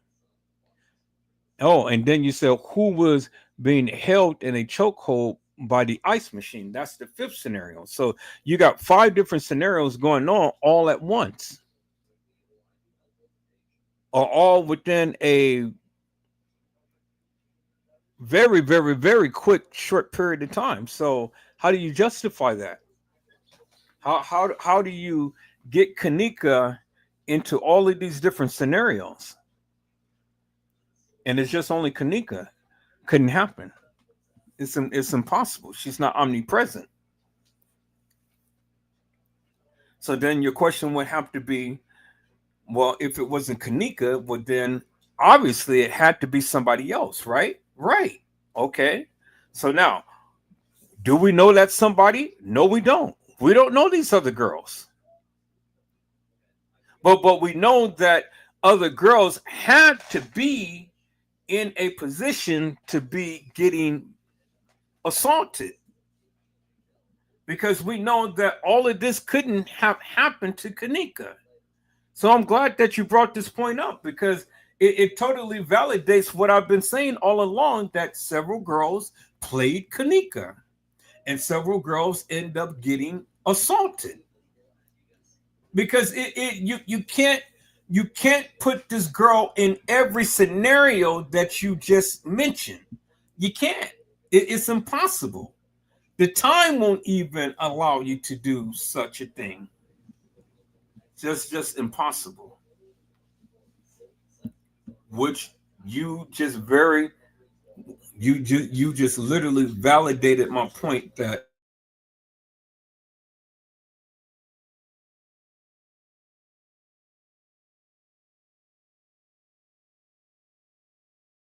girl, I don't believe that I ever seen her on any of the video footage. And if I did, I definitely wouldn't even recognize her as being Eugenia Walker.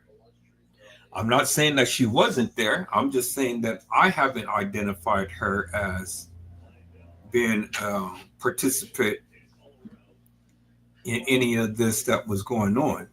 Now, if you find her, let me know. I would love to see the video footage depicting Eugenia Walker, because I don't believe that Eugenia had died in no car accident. I don't believe that bullshit whatsoever. I think that shit was staged big time. And then her being the only one that got killed. Nah, come on, peoples, man. Who, do you think I was just born yesterday? That shit. Where was the blood? That was a horrific accident. Where was the blood? You would think that somebody who got ejected from a car or whatever and stuff, you would think that they would be bleeding profusely. But where was the blood? And then the clothes was tucked nice and neat with the shoes, the boots and stuff on the side of the sidewalk. So what? Did she get ejected out of her clothes? And where was the body? We ain't never seen, for a person that got into a serious accident such as like that and stuff, you would think that they would have had a white tarp over her or a white sheet or something. You ain't never seen her body. Where was her body?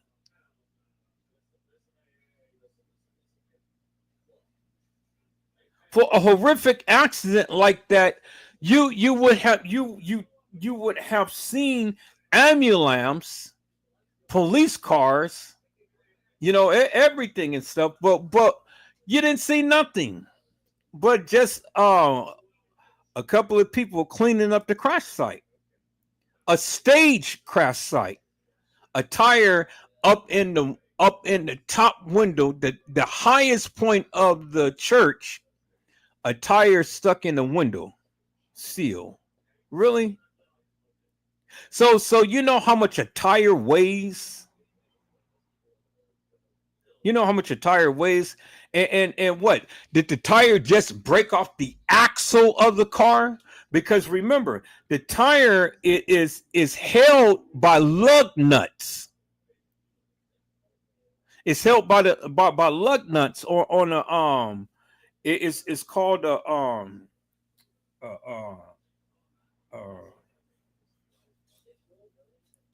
it is called a drum. So the tire is mounted on a drum on a axle to the car. So if the tire broke off, well, then the axle had to break off, and then the drum had to be affixed to the tire. And all of that weight is going to bounce that high up in the air and hit a window in the church and be embedded in a window in the church. And then even the tire didn't even look like it had anything within the hole of the donut. Really, people? Come on now. Who in the hell do you think you fooling? All of that weight is going to just eject all the way up. And if it happened to eject that far up, peoples, that had to be a serious ass crash. Now, what did the person run into? What was before the car to make the car that badly damaged? Had to slam into something. But there was nothing protruding within the front of the car. There was no light pole, no nothing. Do you understand what I'm saying? See, when you go back and you analyze those pictures, peoples, there is nothing that car had hit head on to cause that type of damage.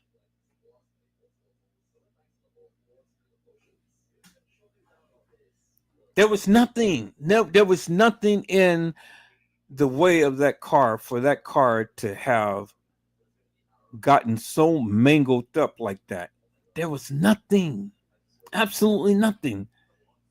And then where was the people? Where was Jalen Ford and Eugenia Walker? Where were they?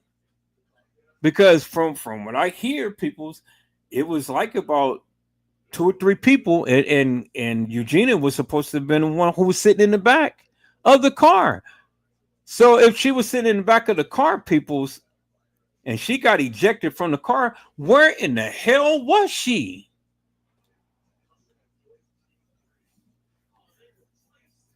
Eastside, you just amazes me because you said we have to remember that the video is edited.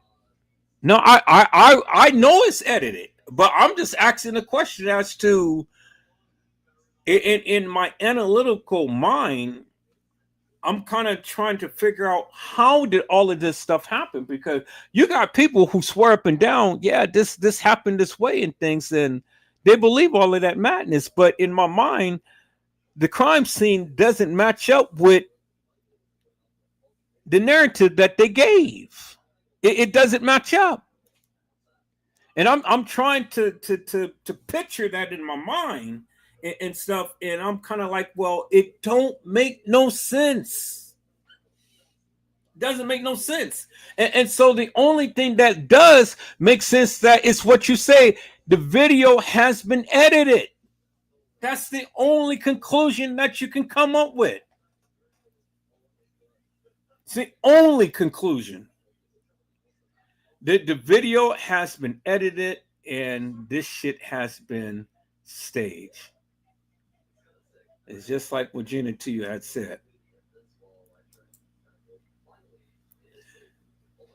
It has been staged. This whole bullshit was staged. No question about it. It was staged. You can't get me to believe this madness of a narrative that they gave peoples. See, peoples, I can't think like that. I will always fight up against anybody who tries to believe, who tries to get me to believe this madness. Because I can't, for the likes of me, even endorse that type of madness. That type of mantra will never come out my mouth. It never will. Because it doesn't make no sense. When you're talking about this case and you're talking about different things, you got to make sense of things. And if it doesn't make no sense, then my thing is, why are you saying it? Because you're only making yourself look stupid. It don't make no sense.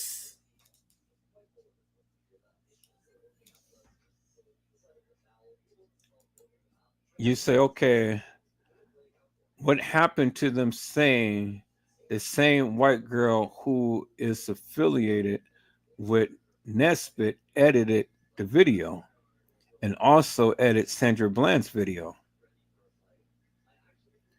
Well, I don't doubt that she did. I mean, shit, if you got skills like that, yeah.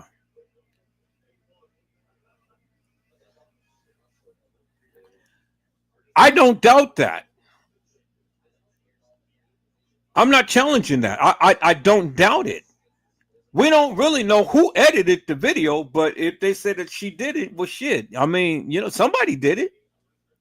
But for some, but they did a sloppy job because I mean, shit. With my ego eyes, I've been pinpointing a whole lot of shit that was wrong with this video footage and this narrative that they gave. And for 7 years, I've been pointing this shit out. I don't know why people are getting mad at me for me looking at the video and pointing out the flaws that was in the video and the narrative that they tried to give you.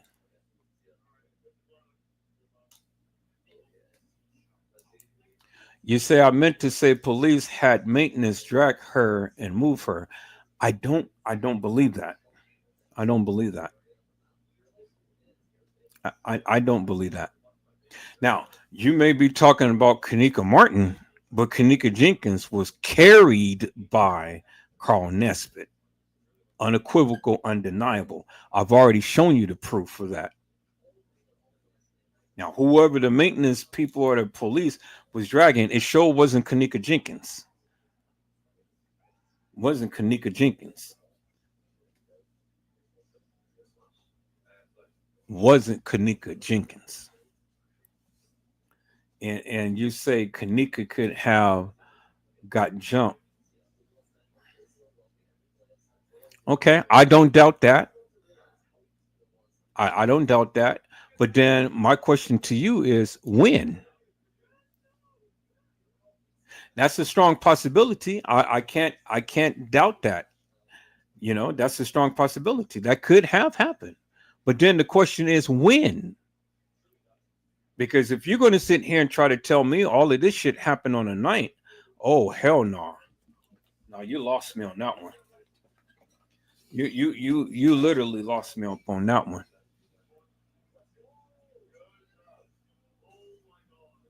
And even if you say that all of this stuff happened on a night, then I want you to come to the live and fully explain why you believe such. You say, for one, we don't see the cameras on the ninth floor, but there were cameras on the ninth floor. How do I know that there was cameras on the ninth floor? Because the court filings, not the case file, the court filings, the actual court documents said so.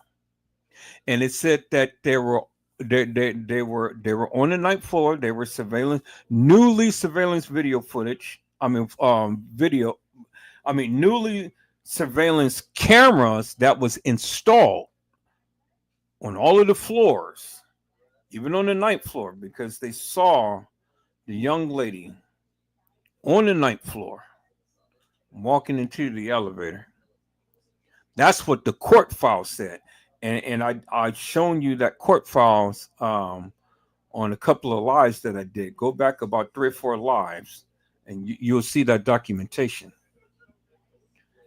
That's what the court file said. So there were cameras on the 9th and the 11th floor, the 6th and the 5th floor, the 2nd and 3rd floor. There were cameras on all of the floors because the court document stated such, that there was cameras there. So you said for one, we don't see the cameras on the 9th floor. Why don't we see TM go to the 11th floor? Well, that's a goddamn good question. That is a damn good question. Why don't we see TM go to the 11th floor?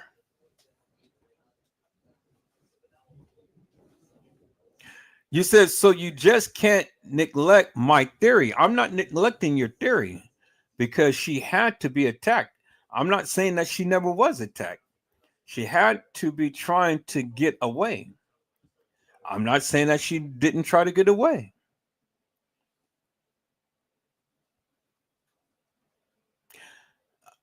I'm not totally attacking your theory. I'm just saying that I don't believe in them. I don't believe that everything had happened in a manner to which you're saying. You said, remember, Macho said that he slammed Kenneka on her face, which is why her lip was busted. Okay, but see now this is what we're going to really battle in theory, because if Macho slammed Kenneka, well then when?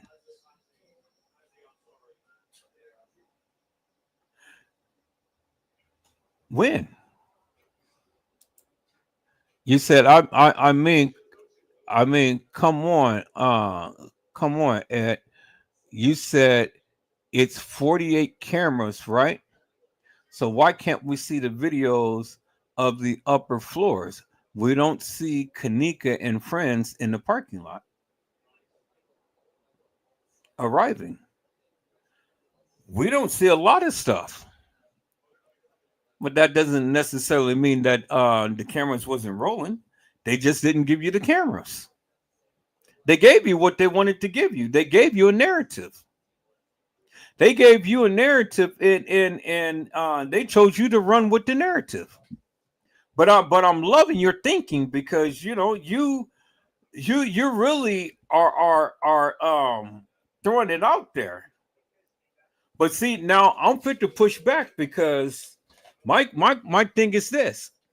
So if you're going to go with this so-called confession that Macho and Franz Cave had said, but then what you're saying is that the beverage manager, the maintenance guy, and nobody else had done anything to Kenneka, because how could all of this stuff have happened with Macho and Franz Cave, and then all of this stuff happened with Kenneka with all of these other people? And help me to make that make sense.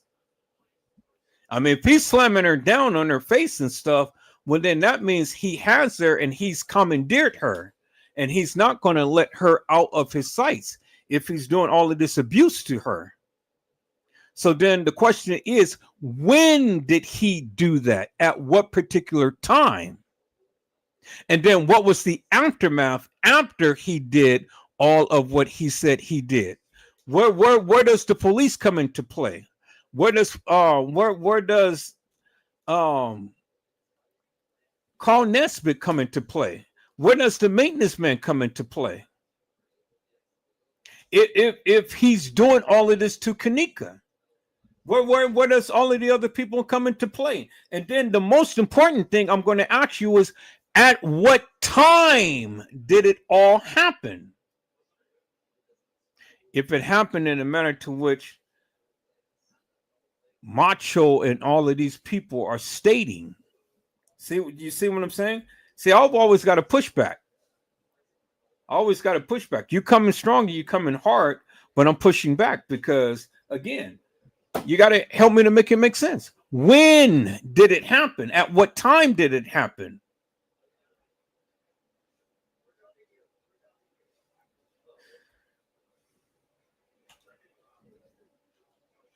You said Eugenia Walker was just another lie and distraction. Yeah, I believe that. But I do believe something happened to Eugenia. I just don't know what. I don't know what. I don't know what to believe when it comes down to her, because people say that they've seen her at the establishment, but I've never seen the girl who resembles Eugenia Walker at the establishment. People say that she died in a crash, but I'm saying, where's the body? Where's the body? For a crash like that, the body should be mangled or something. Where's the body? Where's the blood? Where's what? You don't see it. And then how in the hell is Jalen Ford is going to only come out with a scratch on his forehead, and Eugenia, well, did you ever see her body? Did you ever see Eugenia in a casket? A close-up shot of her? Did you? You never did. The only thing now you heard was, oh, well, she died in a car accident. But did you actually see her body? Did they have a wake? I'm sure that they had a funeral. I heard they did. I seen the obituary of her and stuff. But did you ever see her body? You never did.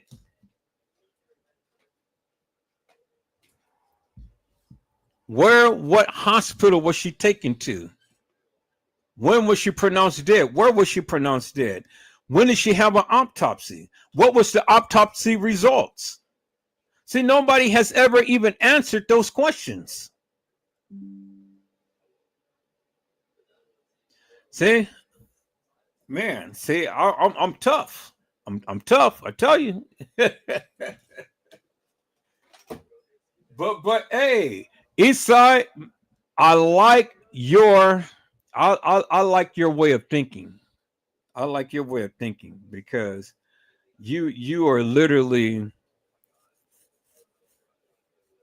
you're literally throwing some stuff out there to where the people hasn't even really fully analyzed to any degree. You said I support you because you just don't break down what you believe. I mean, I support you but you just break down what you believe happened in full detail, sir. Well, no. I just try to make it make sense. That's all I try to do. Just make it make sense. Now, if you can make it make sense, well, then make it make sense. But it doesn't make no sense to me because the question is, how did all of this? And then furthermore, I'm not trying to get you to believe what I'm thinking, and I'm not trying to get nobody else to believe what I'm thinking. I'm just thinking out loud. Because my question is, if all of this stuff was supposed to have taken place, well, then my question is simply this: how did it happen? When did it happen? Where did it happen? And then who did it? Because if you start to put all of these things together, you can't say that it was Kenneka Jenkins. I promise you that. You can't say it was just Kenneka Jenkins because it doesn't make no sense. And I mean, we can take it, we can write it down and stuff, and we can add every different scenario and walk that scenario until we blow in the face, and still you couldn't tell me it was only Kenneka Jenkins. No, you wouldn't even believe that yourself.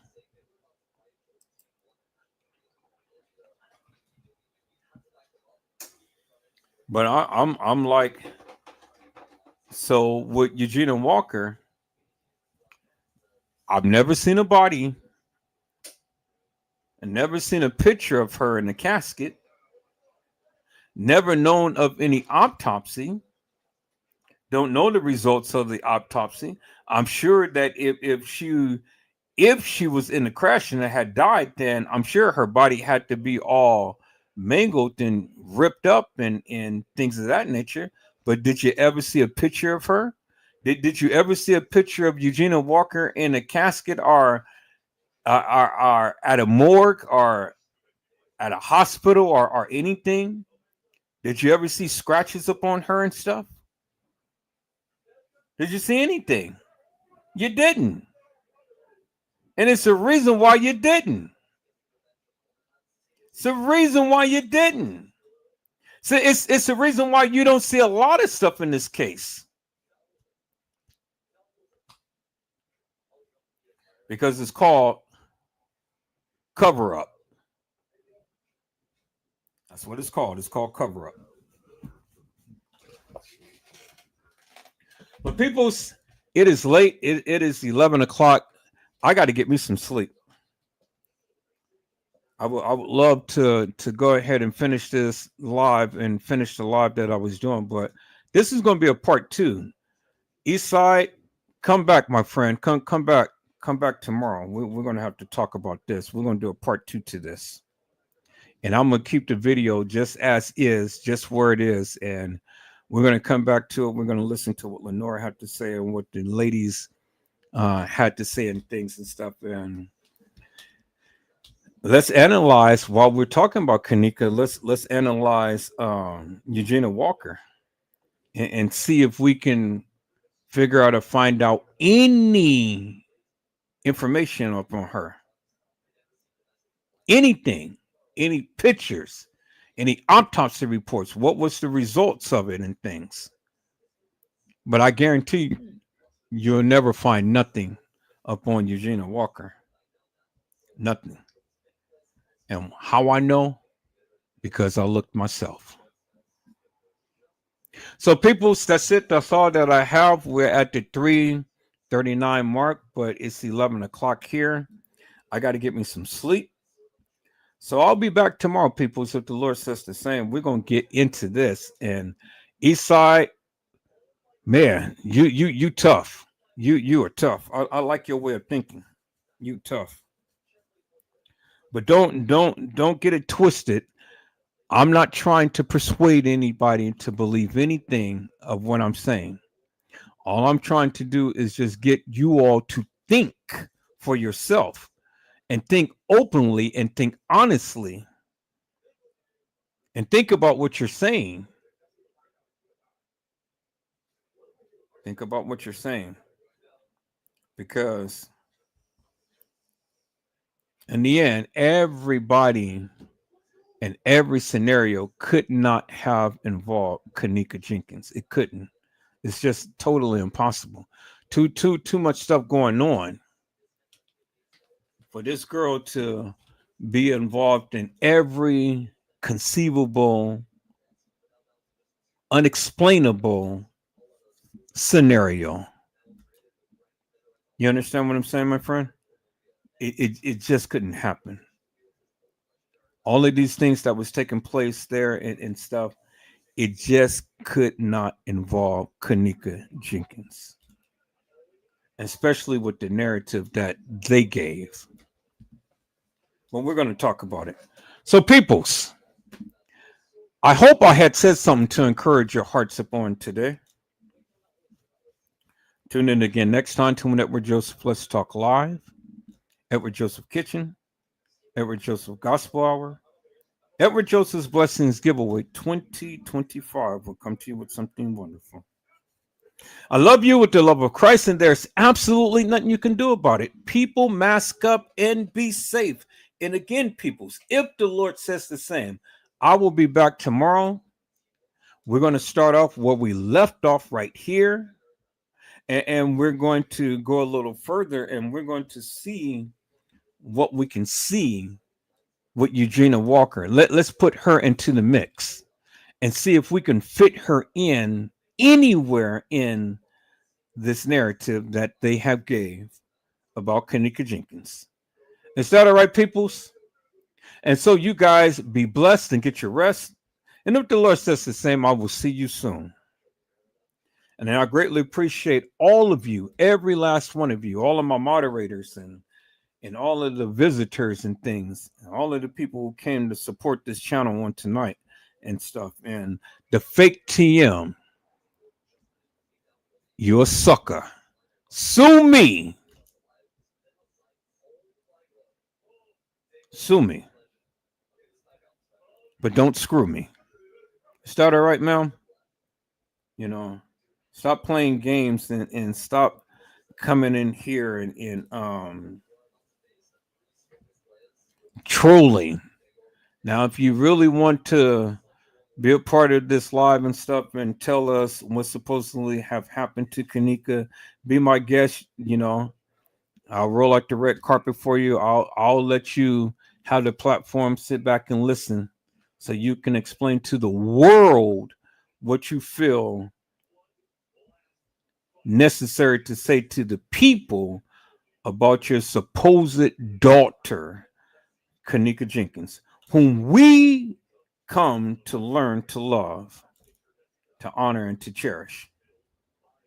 And even though we never seen her in person, well, we can feel her in spirit.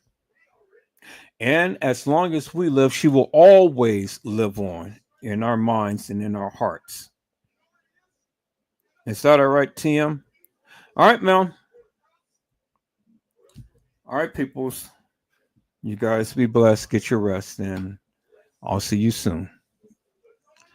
God bless you all. Thank you for watching.